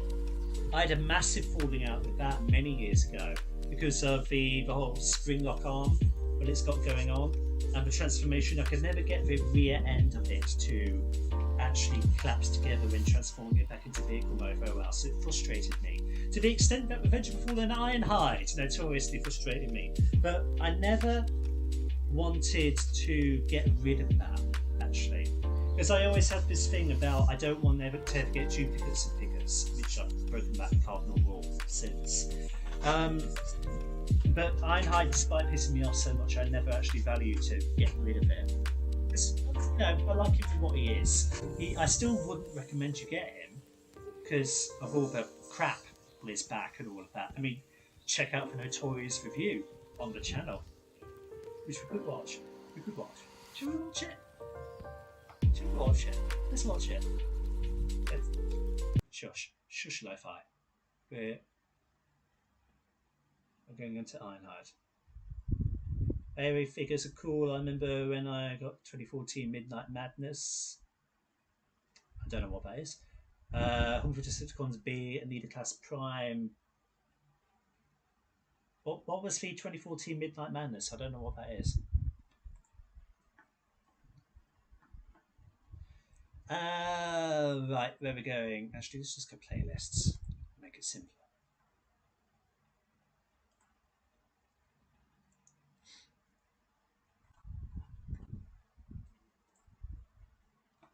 Make it simpler. Ironhide, where are you? Where are you at? Here we go. Let's watch this.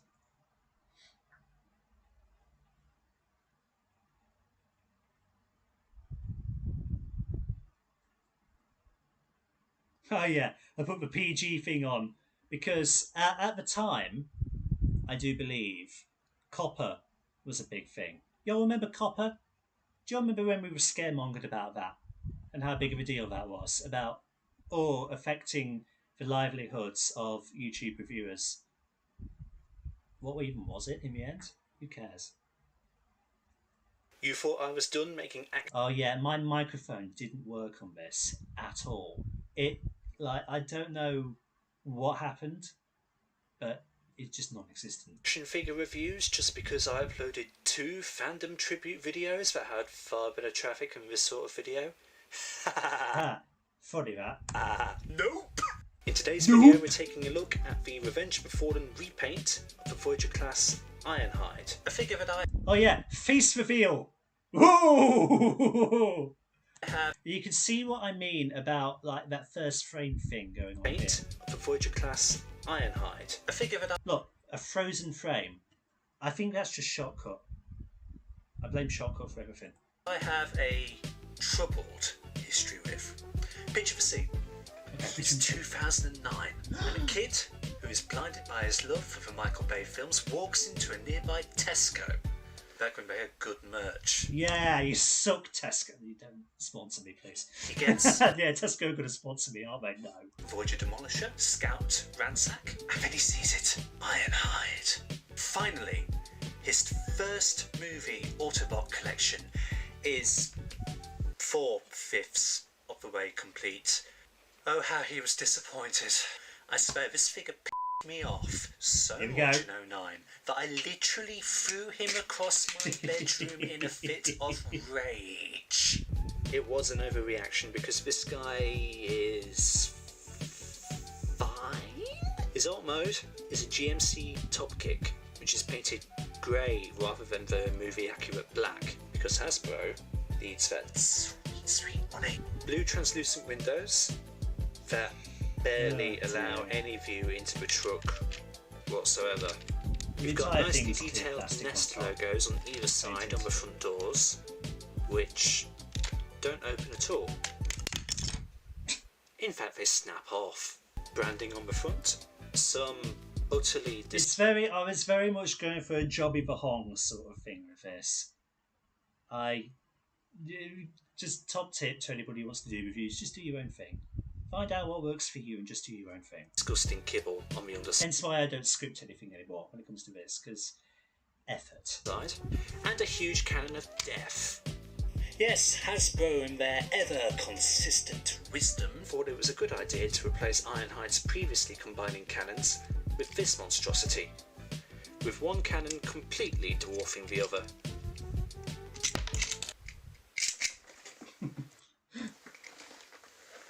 I spent far too long looking for that missile. I did. That was a legit blooper. Like, I spent like a good 5 minutes looking for it, and it was just down by my feet, and I was blind as a bat. And for a size comparison, here he is next to a can of Link underarm. Not sponsored, of course. With a good-looking truck mode for... But Link, if you do want to, sponsor, I'll take you. Just saying. Just point that out there. actually rolls well.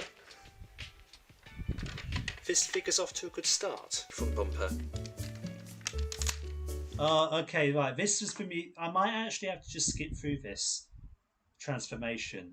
Only because I used the music here for the Recon Barricade how to transform thing, and actually did get a copyright thing for that. Let's mute it. I'm gonna have to mute it. I realise that this actually might be lagging for you. Apologies if it is. I don't know what's going on. Fibre internet, everyone. And yes, you can get copyright claimed for live streams. Oh yeah, take the backpack and throw it in the bin. Because it sucks.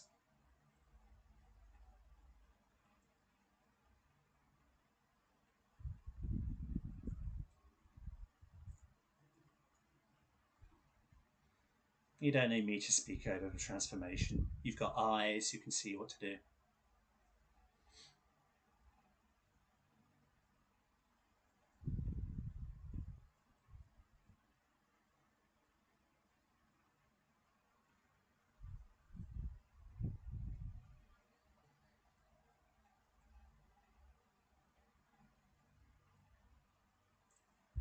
So yeah, twisty-turny all of that, twisty-turny all of that.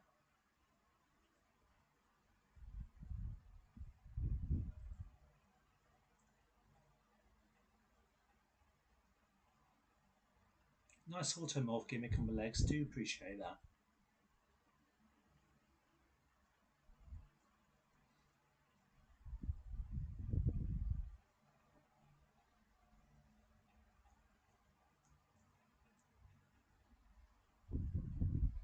Yeah, and his torso doesn't sit right either, it's all that peculiar angle. Then with a backpack, you know, if you can bear to stomach putting it back on, fold it in a whatever compatible way you want, because it's just a mess of a thing and it doesn't sit right no matter what way you put it. And just try and slot it back in. You can maybe wrap those like parallel bits around his waist. But that blue tab is the most infuriating thing ever designed for an Ironhide figure. Whoever designed it should be shot. No, it shouldn't be shot. I shouldn't say that. But still, the point stands. It's bad.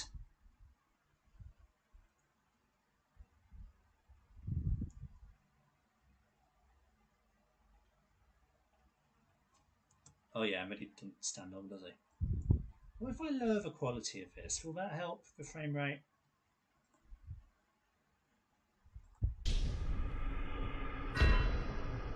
Of course his backpack comes off. So, this is a thing. The figure is plagued by stray bits of kibble everywhere, hanging off him in all manner of ridiculous places. So much so that I am sort of afraid to even touch this guy right now, because he is so delicately standing. One single little poke and he will fall flat on his pathetically made back. I stand by that. And you know, all the kibble is a product of his movie animation model, so there's nothing that Hasbro really could have done about this. He is a flat-footed, grumpy old with serious posture problems. So much so that it doesn't plug in. Yeah, now watch as he falls over. Yep. And his backpack falls off. You know, this is before I fully got the whole wah-wah effect thing going on. I got the visual down, but I didn't have the reverberating pitch to make the best thing. But anyway, this is what you do for this. Do this. To me, it's one of the most annoying pieces of trash I've ever had to put up with from a figure. Detail-wise, Ironhide is actually immaculate, with some fabulous sculpting on the legs, the chest, and the head. And he has some yellow paint that helps break up a boring black and grey, so that's a pretty nice touch. In terms of articulation, Ironhide's head can do a full 360 degrees. His arms can move up that far, 360 rotation there, 360 of a wrist, 90 degree bend of the elbow, nothing of a waist unless you count this. Really good spread, can kick up that high and back that far, good bend of the knee, 360 rotation of the knee, and then his toes can't really bend up and down, it's mainly for the transformation. And for a size comparison, here's Transformers Prime Deluxe Class First Edition RC, that Lynx can, and my hand. Freeze frame. Hang on.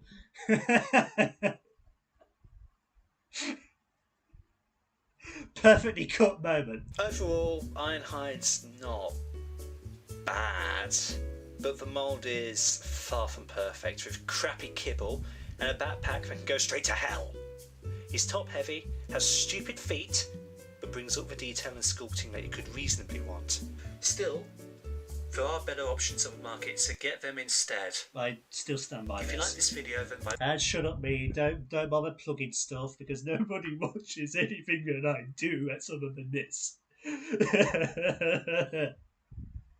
And anyway, that's the Ironhide review. I've done better. I've done much better. I know it's a soft spot for Anthony, he likes that one. I think it's slightly ingenuine because it's so heavily scripted.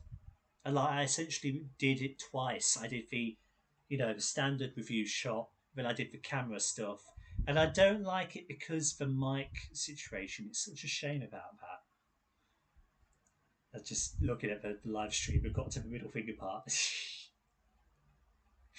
But I've done better. I actually think I might want to redo this Ironhide one. It won't be scripted. It won't be as put together about that. But I'll still, try and do the bits about throwing it across the room and all of that because it's classic, isn't it, for this? But I've done better. Who hasn't had a lot of viewership that I think is a good one to look at? Crosshairs only has 13. In fact, let's look at Crosshairs because we discussed him.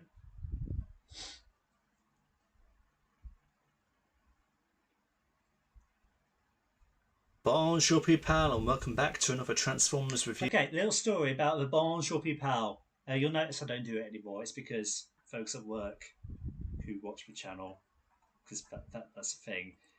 It took the mickey a little bit, but hey. But the whole Bonjour people thing, back in the day, many moons ago, in the first attempt to do YouTube, which I've talked about in the Happy Wheels playthrough of all things. That was just the original intro that I did back then, and I used to pretend a lot that I did reviews for YouTube before I even did YouTube. Like whenever I got a new thing, like a Nerf gun or something, I'd pretend in my own time, as a kid does, because we're kids and we do that sort of thing. But Bonjour people was the sort of thing, because I used to pretend that the channel was called Lord Mysterio because that's a character that I have in private writings of sci-fi fantasy that I do. And so it would go like Bonjour people, Lord Mysterio here, blah blah blah blah blah kind of thing. And of course, the channel isn't called that, or this channel specifically isn't. The old one might have been. There you go. That's trivia for you. But we've gone Infinity Productions, and we are still Infinity Productions. I still consider the company, even though it's not a company, but I consider as that still. And Film Decryptor being a part of it, because Film Decryptor was a blog, or is a blog. It still is a blog. It's something I came up with during university, because I did film studies at uni, as did Anthony and Bradley. They were my classmates, and the Film Decryptor blog was for film reviews, hence the name. It was appropriate.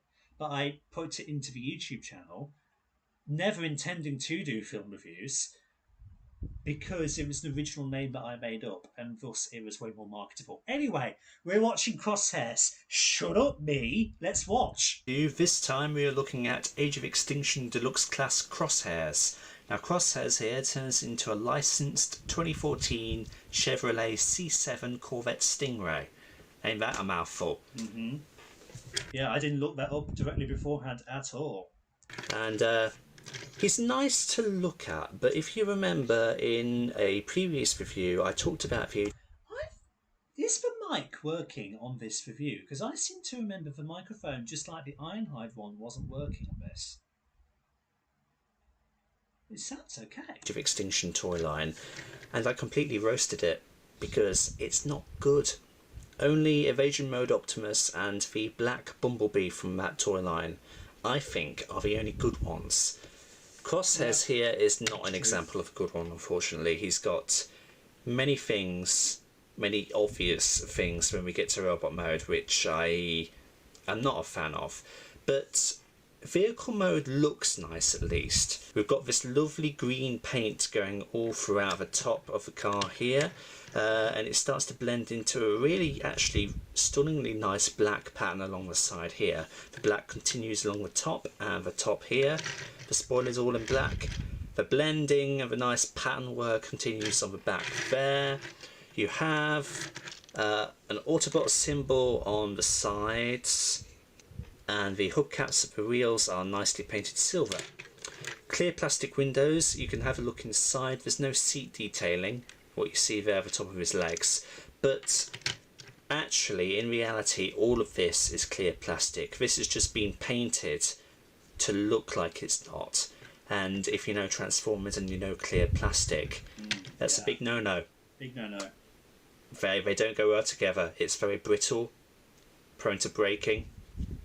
And the quality of figures in 2014 was atrocious, and they actually deluxe classes and stuff became very hard to find. But here in the UK, the Age of Extinction main lines, we're talking deluxes, Voyagers, Leaders, were Toys R Us exclusives.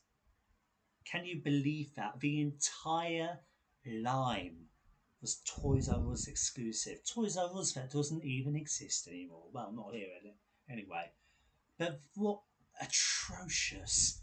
Like, to make a subpar line exclusive to a single store is despicable, really. I just no wonder this line is. Fortunately, this guy hasn't had any damage yet, but I wouldn't put it past him in the future. I can see You can also tell from the sounds of how rattly it is, just how poor quality it is. the big problems with this figure, he is a shell former. If you flip him onto the underside here, you can make out his head. Well, you would if the video quality wasn't like 180p. His arms, his legs. Actually, what is the video quality? And you basically have a very good idea we're as to currently how on he 360. Can we go 720 at least? Now, to his credit, weapon storage is pretty interesting. You can see here you've got one gun. He does have other guns, and they are hidden in actually very good and interesting places on the insides of his tailcoats, which we'll come to. But here he is. This is his biggest gun, probably his best gun as well. Yeah, and just fly out his hands. Yeah. Put that off to the side because there's really not a lot to talk about in terms of this weaponry. There really isn't. We will do a quick size comparison. Oh yeah, back when I did size comparisons mode, as I have another bot handy. This is Avenger Fallen Sideswipe. He is a Chevrolet as well, and you can see Sideswipe here is the bigger figure in vehicle mode. There we go, that kind of gives you a little bit of a better representation. Sideswipe is bigger. I was going to say better painted, but that's maybe not accurate. So getting on down to the transformation, it's very simple, but it's very clunky as well. First start with crosshairs. We are going to come here and just hopefully pathetic plastic. We're going to move those bits of the front out of the way, and we're going to detach these panels. Let's put it down back to 360. Like that. We're going to come to the back now. Get him in focus. And we're going to actually we're going to come to the sides and we're going to unclip them and just bring them down like that. Now come to the back and bring that bit up just so it rests there, and you should be able to see him already forming. You want to take his wheels, pull them back. I need to redo this one, don't I? Because the quality of it's just shoddy. What if I just redid all of the ones that I did in the old setup? Because that was obviously before I had the new lights and everything. Out. They just look garbage. Like so. Then take these pieces and fold them at an angle. There we go. Coming back to the front, you can pull these bits away and just flare all that stuff out. Fold the feet down like that to rotate at the knee, and then flip these heels out, like so. We can see Crosshairs is basically almost done, but there are some other things that we need to do just to clean him up a little bit. So we're just going to bring his arms up and out of the way for clearance sake. We're going to come under here and we're going to lift these rubber flaps out. Now technically these rubber flaps are part of the trench coat, but we'll come to them in a second. These other guns are stored very snugly just under there. So take them out if you like and dispose of them. They don't do any harm just by sitting there. Now, here's something that I don't think a lot of people realise. All of this is actually on a hinge that you can bring back, and that gives him some more clearance. We are going to just bring his arms out into proper position. Now what you are meant to do, this is what the instructions tell you to do. There are some tabs here on the rubber ends that are meant to go into slots on his chest. Whether you'll be able to make that out, I don't know. No, there are we slots can't make like it that out because it's shoddy. And what you are meant to do, according to the instructions, is to tab these in. And what it would do is give the look of the trench coat over his torso. Now, will I be able to put this one in entirely? That'll do. So the official look that Hasbro want you to go for is something like this. Blurry in the distance. That looks beyond stupid. Yep, it does. And it's one of the things that actually makes the Last Night version of this figure slightly better. It didn't have these pathetically stupid rubber things here. Now granted, it's a trench coat and you're trying to turn solid metal into this flowy metal material. It doesn't translate well to a toy, especially this first take. It doesn't look good. So what I tend to do, and what many other people tend to do, we keep all of that faff folded back. Yeah, we do. Underneath. So after straightening his arms and keeping all of that back kibble folded out on that hinge a bit more, and keeping those rubber bits folded in, this is Crosshairs in his fully transformed robot mode. I mean, it doesn't look awful from the front. From this angle, it looks passable. But you can see all of this garbage on his back, and you realise this is not a very good figure. Not really. Now, one little thing that he does have over his Last Night counterpart, his paintwork is a lot better than that one. Whilst the Last Night version, it doesn't improve the figure much. I mean, it replaces the rubber things with better waistcoat apparatus. Waistcoat, that's not the right word, but you get what I mean. Yeah, but I said it earlier. The Last Night version's paint is shit compared to this guy. What this Crosshairs has going for you? No, I saw the Last Night one at TF Nation. Didn't actually handle it. I didn't play about with it, but I saw it, and yeah, the paintwork on the Age of Extinction one is far better. But just in terms of functionality, it's not all that. I mean, if we skip ahead to the articulation, it's technically he could rotate 180, but he is blocked by kibble. He has a double joint at the elbow, which is pretty good, and his wrists can go all the way around. He has nothing at the waist. He can do the splits brilliantly. Say it! He has a beautiful spread! He can rotate that far of the leg. More energy, faster, more intense, as George Lucas would say. Come on! And that far the other way. And, wow. And then his legs can just fall off because they're on little mushroom pegs. That just clips back in. No damage done.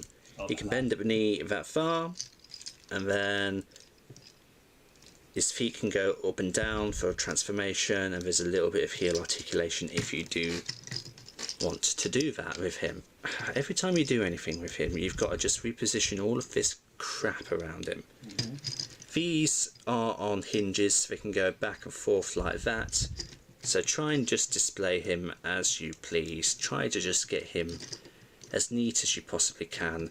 You're going to have various levels of success with Crosshairs here just because of his design. He has these little pistols as well that accompany that bigger gun that I showed earlier. Anywho, size comparison, because that's always interesting.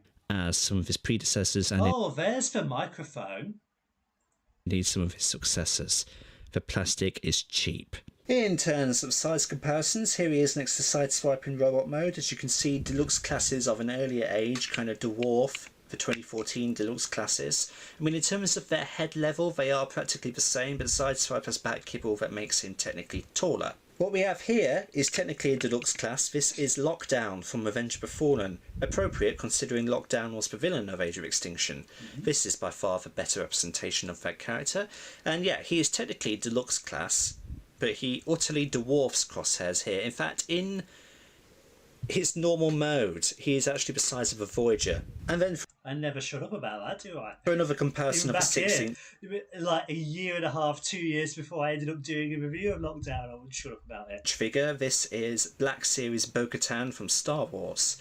And you can see they scale fairly decently together, but for... Even though Bo-Katan should be like the size of his ankle, or his shin, in reality.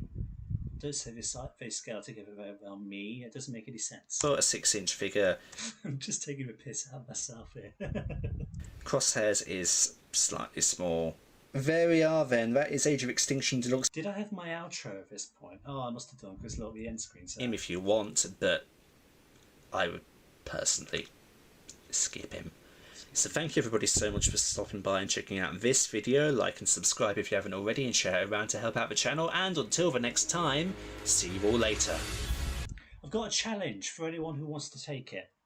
If you can backtrack through the channel, find what the first video of mine was to use the outro as we know it now. There is no like trick to this. I genuinely don't know the answer. I want someone to try and find it, because it's just a challenge. I would be interested.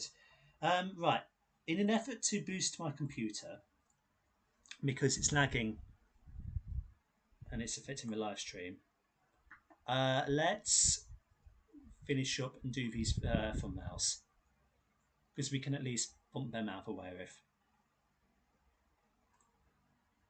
Let's get Dirges closed off. Right, let's speed through this. I have no plans to stop the live stream anytime soon, but it won't go on forever. Right, new layer.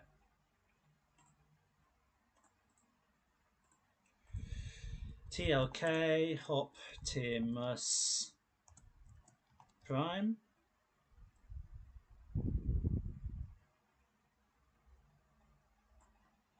I'm going to speed through these, because if I close this off, it might just give certain faculties a boost. Now's a chance, folks, to pose any more questions you've got to me. I am looking at chat all the while I'm on this.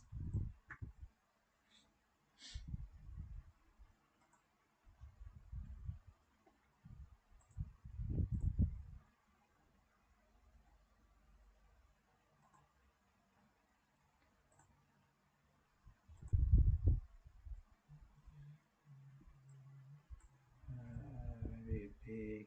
That's blue. Very white. What was the one for the KO Prime? What did that look like?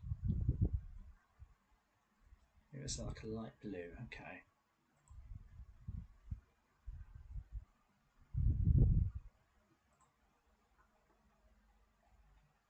Something like that.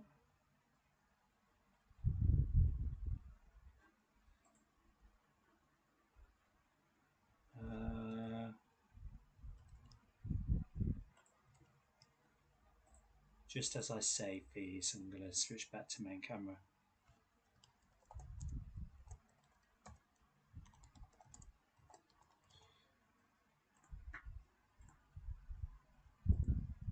Actually, it'll be alright. I don't need to switch back to main camera.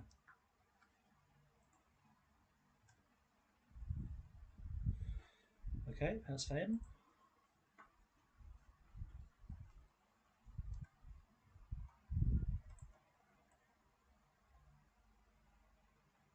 Fart these out very, very quickly.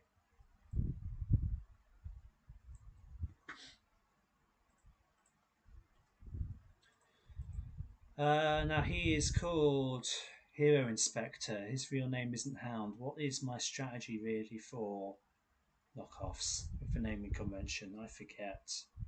When was the last time I did a? Oh, just KOT. Right, okay. TLK Hound.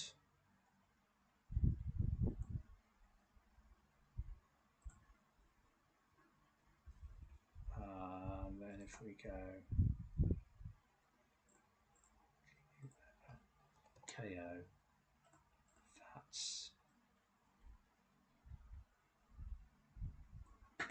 just merge that layer.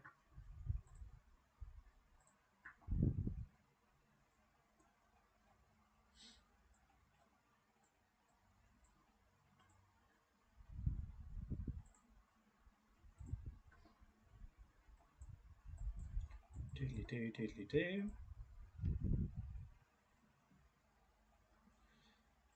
Make that a little bit more central. Repete. Oh no, hang on. There we go.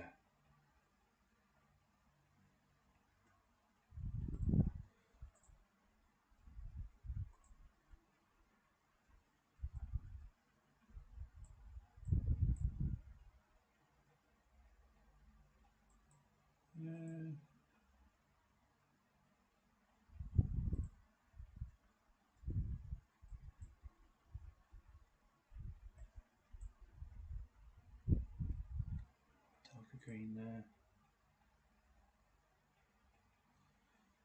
It's a little bit bare bones, isn't it? But he's not a very big in terms of name. Okay. It's TLK KO Hound.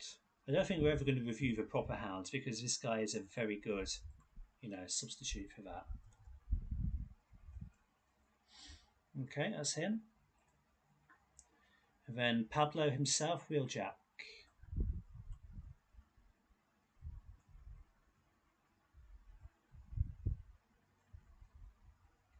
As big and nice as we can. Oh, wait a minute. They Rise of the Beast. Don't want that. Rise of the Beast. Wheeljack. Maybe about 96.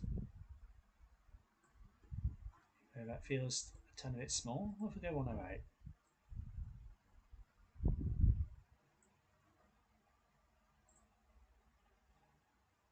What's that canvas size?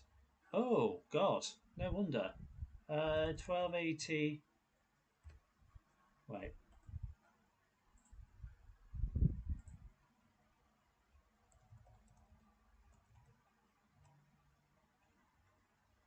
That's better.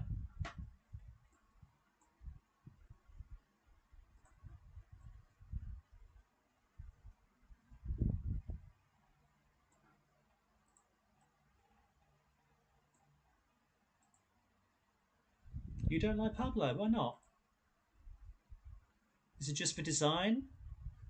Being that he's meant to be Wheeljack?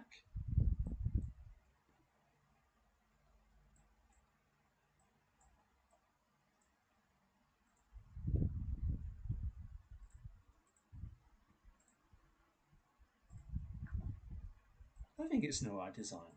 It's not awful. It's just a pity that because Wheeljack looked Wheeljacky in Bumblebee, when suddenly he doesn't in this, it's put a lot of people off. But as a design itself, and certainly as a toy, it's remarkably solid.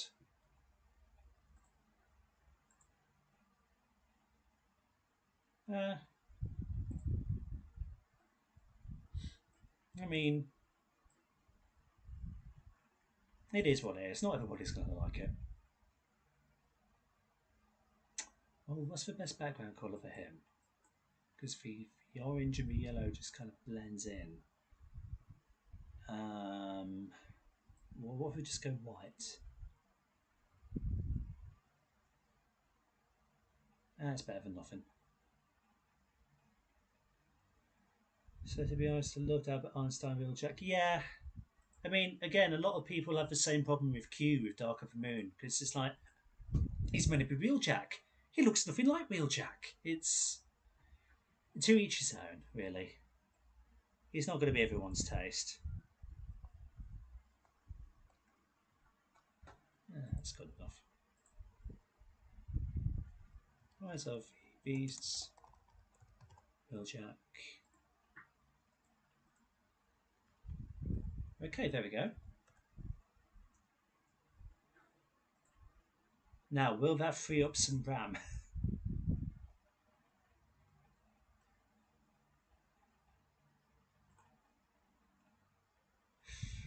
I'm just having a look to see. It's whatever. How's the export doing? Is it still going?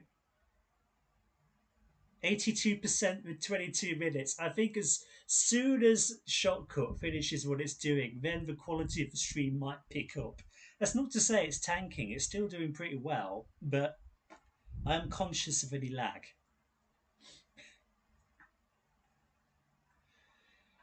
Right, you know what? Here's a funny review. Classic Bumblebee. I love this one. I did a great job with this.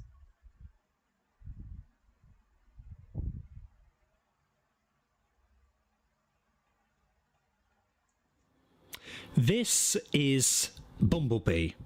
Specifically, this is the first iteration of Bumblebee that came from the live-action films. Now, I'm going to take a slightly more sarcastic approach with this review because this figure, well, it's something. That's why I'm being sarcastic. You may have seen me... We're going to keep this at a low quality just for now, just to help everybody who's watching. Me briefly touch upon this Make sure it's a bit more smoother, hopefully. figure in one of the YouTube shorts that I put out. It wasn't filmed at this. It is, just to prove it, at least 720. But... Not that long ago. Mainly the worst Transformers in my collection. Oh my god, it's not ornately terrible, but my experience with it is a hand-me-down. You can see I've attempted to hold this together with blue tack and it ain't freaking working. Stay in there. Oh my god, stay in there. I'm leaving all of this in. I'm not editing around this. You can see how much of a pain in the arse figures of Automorph are when the Automorph system breaks and everything goes to Scheiße. Right, so classic Camaro beat up look. Yeah, you got your yellow. It's kind of like a mustardy yellow. It's whatever. You got the black strips running down the front. Nice detailing, I suppose.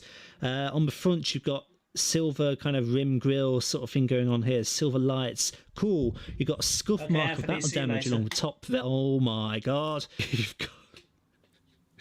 You've got the battle damage there. You've got battle damage there. That's kind of it. On the underside, peekaboo head, arms. You can infer there the legs. Yeah, crotch, whatever. One thing I will say about is the battle damage is it is a little bit of a shame that it doesn't carry on over to multiple parts of the figure. Point being, you see this bit here, it kind of cuts off where the door starts. It'd have been a little bit better if it had carried on over to the door. So you've got a full kind of scuff mark blast thingamabobby Bobby what's it. Same goes for here. Kind of just cuts off at the beginning of the windscreen. Not particularly brilliant. There is also a little bit of painted on, like fading around the tyre there. That's acceptable. Obviously, right, this guy, he doesn't want to stay in vehicle mode, you can see. But the vehicle mode is the better looking mode for him, really. Let's be honest, because the robot mode, Bumblebees have come a very long way, and we'll compare him to the other Bumblebee I've got in my collection a bit later. So to transform this guy, I mean, what you're meant to do here, there's a push button. You can see right there, you're going to push that, and that's meant to happen. But because he's been abused in his painful history of existing, he can no longer do this. And despite my best efforts to keep that tabbed in, sometimes he wants to do it and sometimes he doesn't want to do it. And that system has become very trigger happy. But there we go. Now we've got it. Now it's nice and flush. But for all of that's for naught, because I'm just going to do that again and get this transformation kick-started. So do that if you haven't already. If you want a more little gimmicky bit here, there is another bit on the figure. With this first bit, you can see the front lights pop out and down and into place. That's decent. It's subtle. Nice. Bring that panel back, bring the head forward. You can see the Autobot symbol on this bit here. You might want to manually push that up and fill in the gap right there, just like that. Take the arms, split them away from the sides of the car. Oh, solid tabbing in. It's good. Just bring all of that up so the wheels are on his shoulders. You know, it's all coming together. Open the doors and then fold the windscreen and all of that up. Unfortunately, it does not tab into place, and this will be another little bugbear of a figure. It's only held together in there with a pin joint, so it's going to be floppy, floppy, floppy, floppy. Right, now, because this figure has been abused, the automorph on his legs doesn't work properly. Well, at least it doesn't on one leg, and I'm trying to remember which leg it actually doesn't work on. I think it's this one. So we'll start with the leg that actually works. What you want to be doing is coming to the back of the car and just unclipping it there, and then bringing this underside panel like that, and then holding the underside panel there while applying a bit of pressure with your thumb. You can use the gear systems inside the leg to bring the foot down and into place, and at the same time the back panel of the car and the kneecap will both shift into place. So that's how it's meant to work. Now, because the gear system is knackered on this one, it doesn't work. What I ended up doing is actually taking a screwdriver to it, opening it up and seeing what the damage is, and basically the gears have shredded themselves. So what you have to do in this case is you can get the thumb into not the thumb, you can get the foot, you know, out like that, and then you have to bring the panel down with... I've taken to leaving my outtakes in nowadays. Intakes are good. They're fun. Then you're locking the gears and it's not working, and whatever, nobody cares. It's a bust-up figure. There's Bumblebee in robot mode. And I'm going to have to hold him because that, as Bumblebees go, it's not very good, is it? Let's be honest. I mean, for 2007, I was going to make the argument there that it's fine, but another Bumblebee came out in 2007, which absolutely blows this thing out of the water.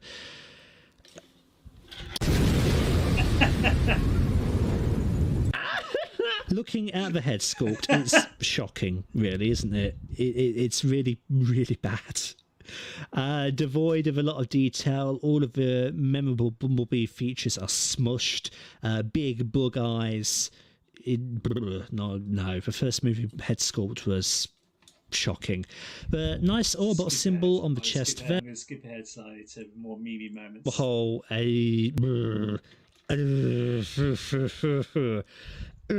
big ass chest, blocky legs, flippy floppy.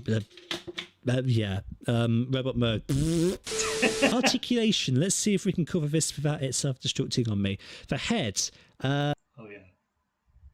Foot wiggle waggle, and then if you so desire, rip off his legs, recreate the end of the first film. Tell you what you can also do, you can rip off his arms. you can rip his arms off. You can't decapitate him, and you can kill your action figure. Ladies and gentlemen, did you know you can kill Bumblebee? This play feature is available for a special price of don't get this figure. How do I put this guy back together? What I wanted to do for this segment is put on, you know, like those telemarketing overlays. I couldn't be bothered to try and, it's too much effort, but in a perfect video that would have happened. You can kill Bumblebee. This play feature is available for a special price of don't get this figure. How do I put this guy back together?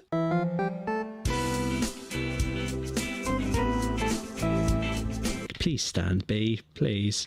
Please. Please stand. Please stand. I just want to do a size comparison. Please stand. Please stand. Please do it. Please. Please. Bumblebee, please stand. For a size comparison then, this is the awful bee on the left next to the better bee on the right. They are both first movie moulds, despite this being a Revenge of the Fallen version of Bumblebee. You know, they came out really in the same line as one another. So, which one is better? Which do you think is better? Obviously, this one. It's no context. I mean, look at the way that the chest breaks up on that. Look at the legs. Look at the wings. Look at how those ones don't hold up anymore. Look at the heads. I mean, well, I can't really say look at the heads because the original version of that guy came with his head, so whatever. But no contest. His wings won't stay up. God damn it. Here he is with Barricade. I gave Barricade a little bit of a bad rap in the review and also in the short. Barricade might slightly be a better figure. I mean, Bumblebee's got better You know what I've noticed? That toy guy's style has started bleeding into my own. It used to be, there's a mix of Jobby in there, there's a mix of that toy guy, there's a mix of all the greats. JCC, 2224 is in there, PR is in there. And I'm just a hybrid of all the people I grew up with and watch now. Speculation, but look at him. Here's Hotshot with B. Again, which do you think is the better figure? I'll give you a clue. It's that guy. Here is Bumblebee B with Optimus Begaim. That's an in-joke. You wouldn't get it. Anyway, but this is an old B with a newish prime and then, consistency. Oh, look, Mysterio's not in the pose. How about that? Here he is with, the channel mascot at this point. Yeah. So, I don't think I've ever abused a figure so much in a review. This guy, save your money, don't get him. Obviously you can tell from this figure, one day he'll probably break on you and he'll just become incompatible with anything. You won't have any fun with him. And I don't say that about many figures, do I? That is overly negative. I've tried to get him in a pouting kind of position here, but I'm having to actually hold him at an angle, because if I do that, the wings won't stay in goddamn place. Oh, he's just not. He's not worth it, folks. He's not worth it. The Automorph in him is interesting, it's subtle, but it's not as good as the other version of B that's out there. The head sculpt is a bit rubbish. The paint, this mustard yellow, it's fine, but other Bumblebees have better paint jobs. In the Studio Series one, the very first Studio Series figure that ever came out was the representation of this guy. Yeah, and it had it. He is just a byproduct of the Cybertron days. Let's put it like that. He very much is. That doesn't tab into place. That's giving Cybertron a bad rap. Cybertron wasn't bad. Just skip it. Skip it. Just skip it. Just skip it. Just skip it. Skip it. Just skip it. Nothing more to say about that. Skip it. Thanks, everybody. See you all next time. Bye-bye.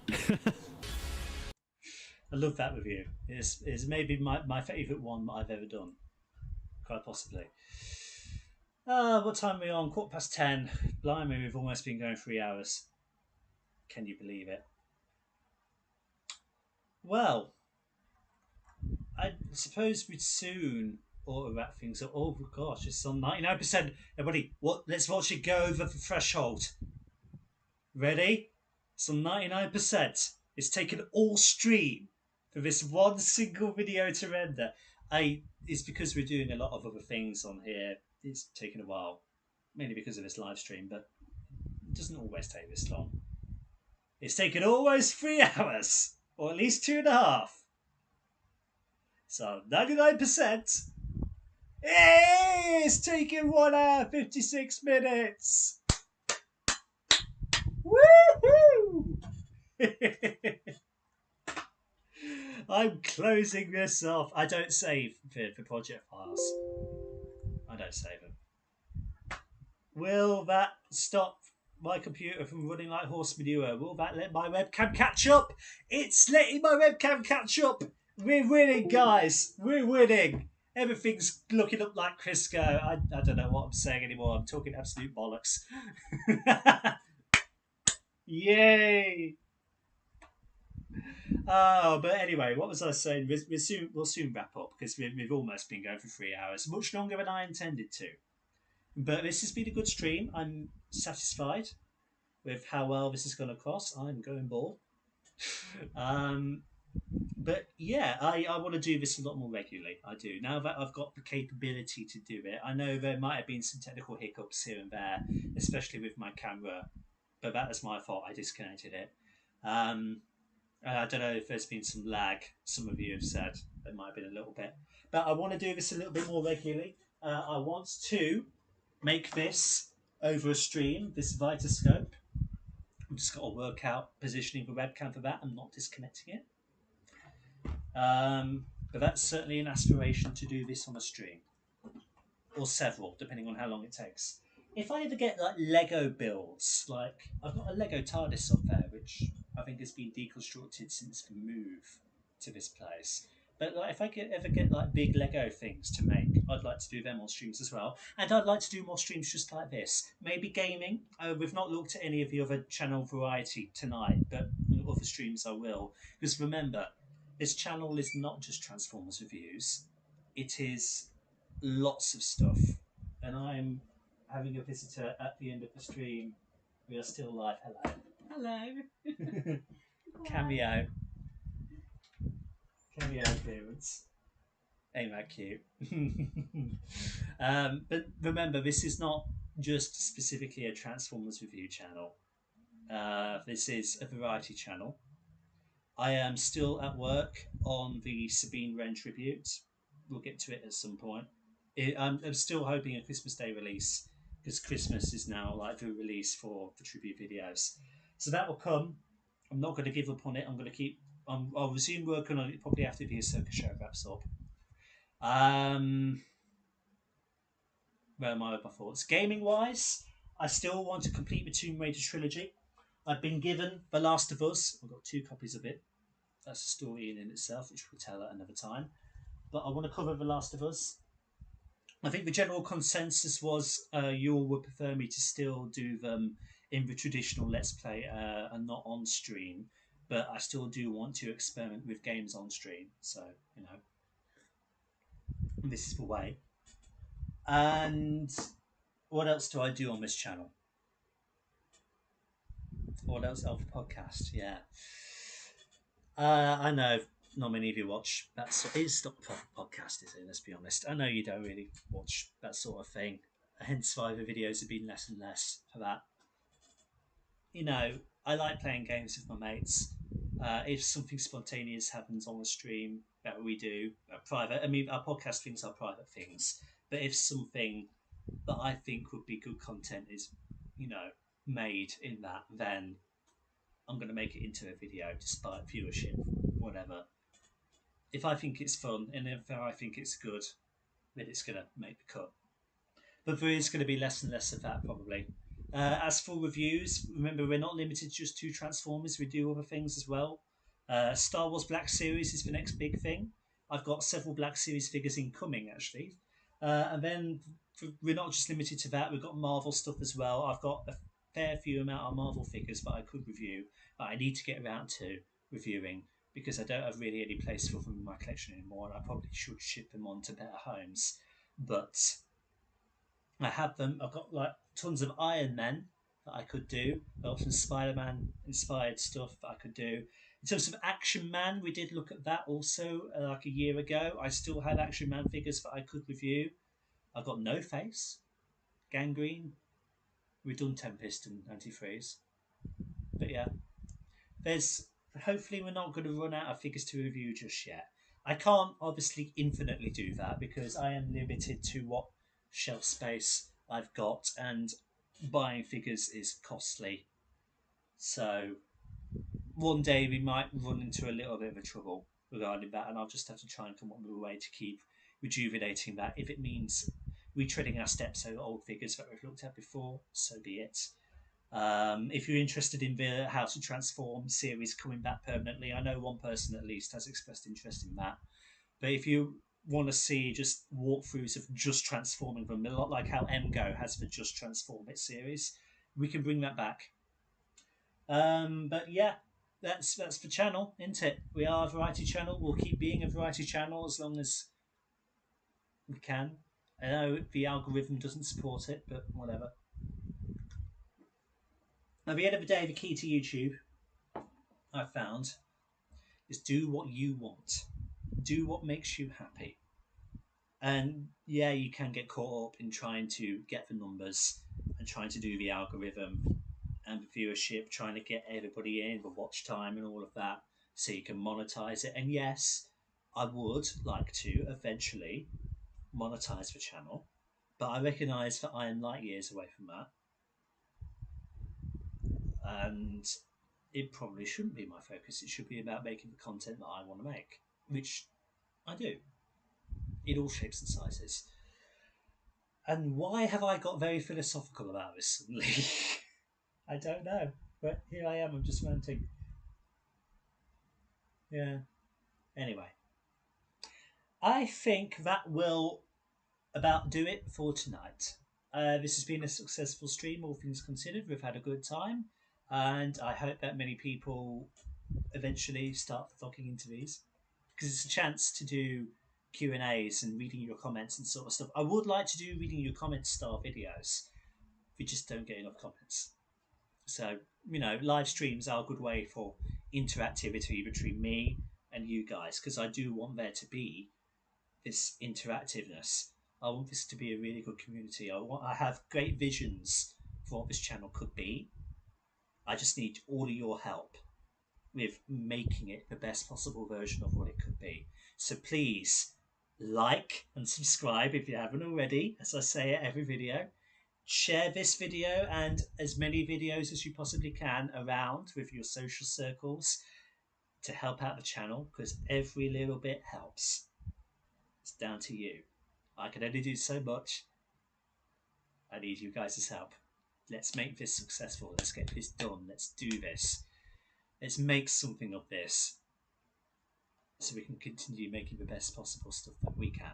Anyway, motivational speech aside, this has been the stream of the 9th of September 2023, the first go around with fibre optic internet. It's been moderately successful, except for a few cock-ups my end, but hey ho, here we go. Doesn't matter. So, as we say, thank you everybody so much for stopping by and checking out this live stream. I will do another one very soon. I might do one on Monday, possibly. Well, no, I say that. Probably not Monday. Maybe Tuesday. Maybe Tuesday. Maybe Tuesday.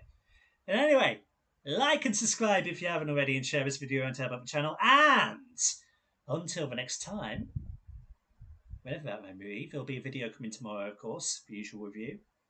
I'm delaying my outro. Anyway. See you all later, everybody. This is me signing out. Au revoir. Adios. Auf Wiedersehen. Goodbye. Sayonara. I don't know goodbye in any other languages, words failing me. It's 20 past 10. Let's get out of here. Goodbye, everyone. Goodbye, goodbye, goodbye. We shall do this again soon. Goodbye, goodbye, goodbye.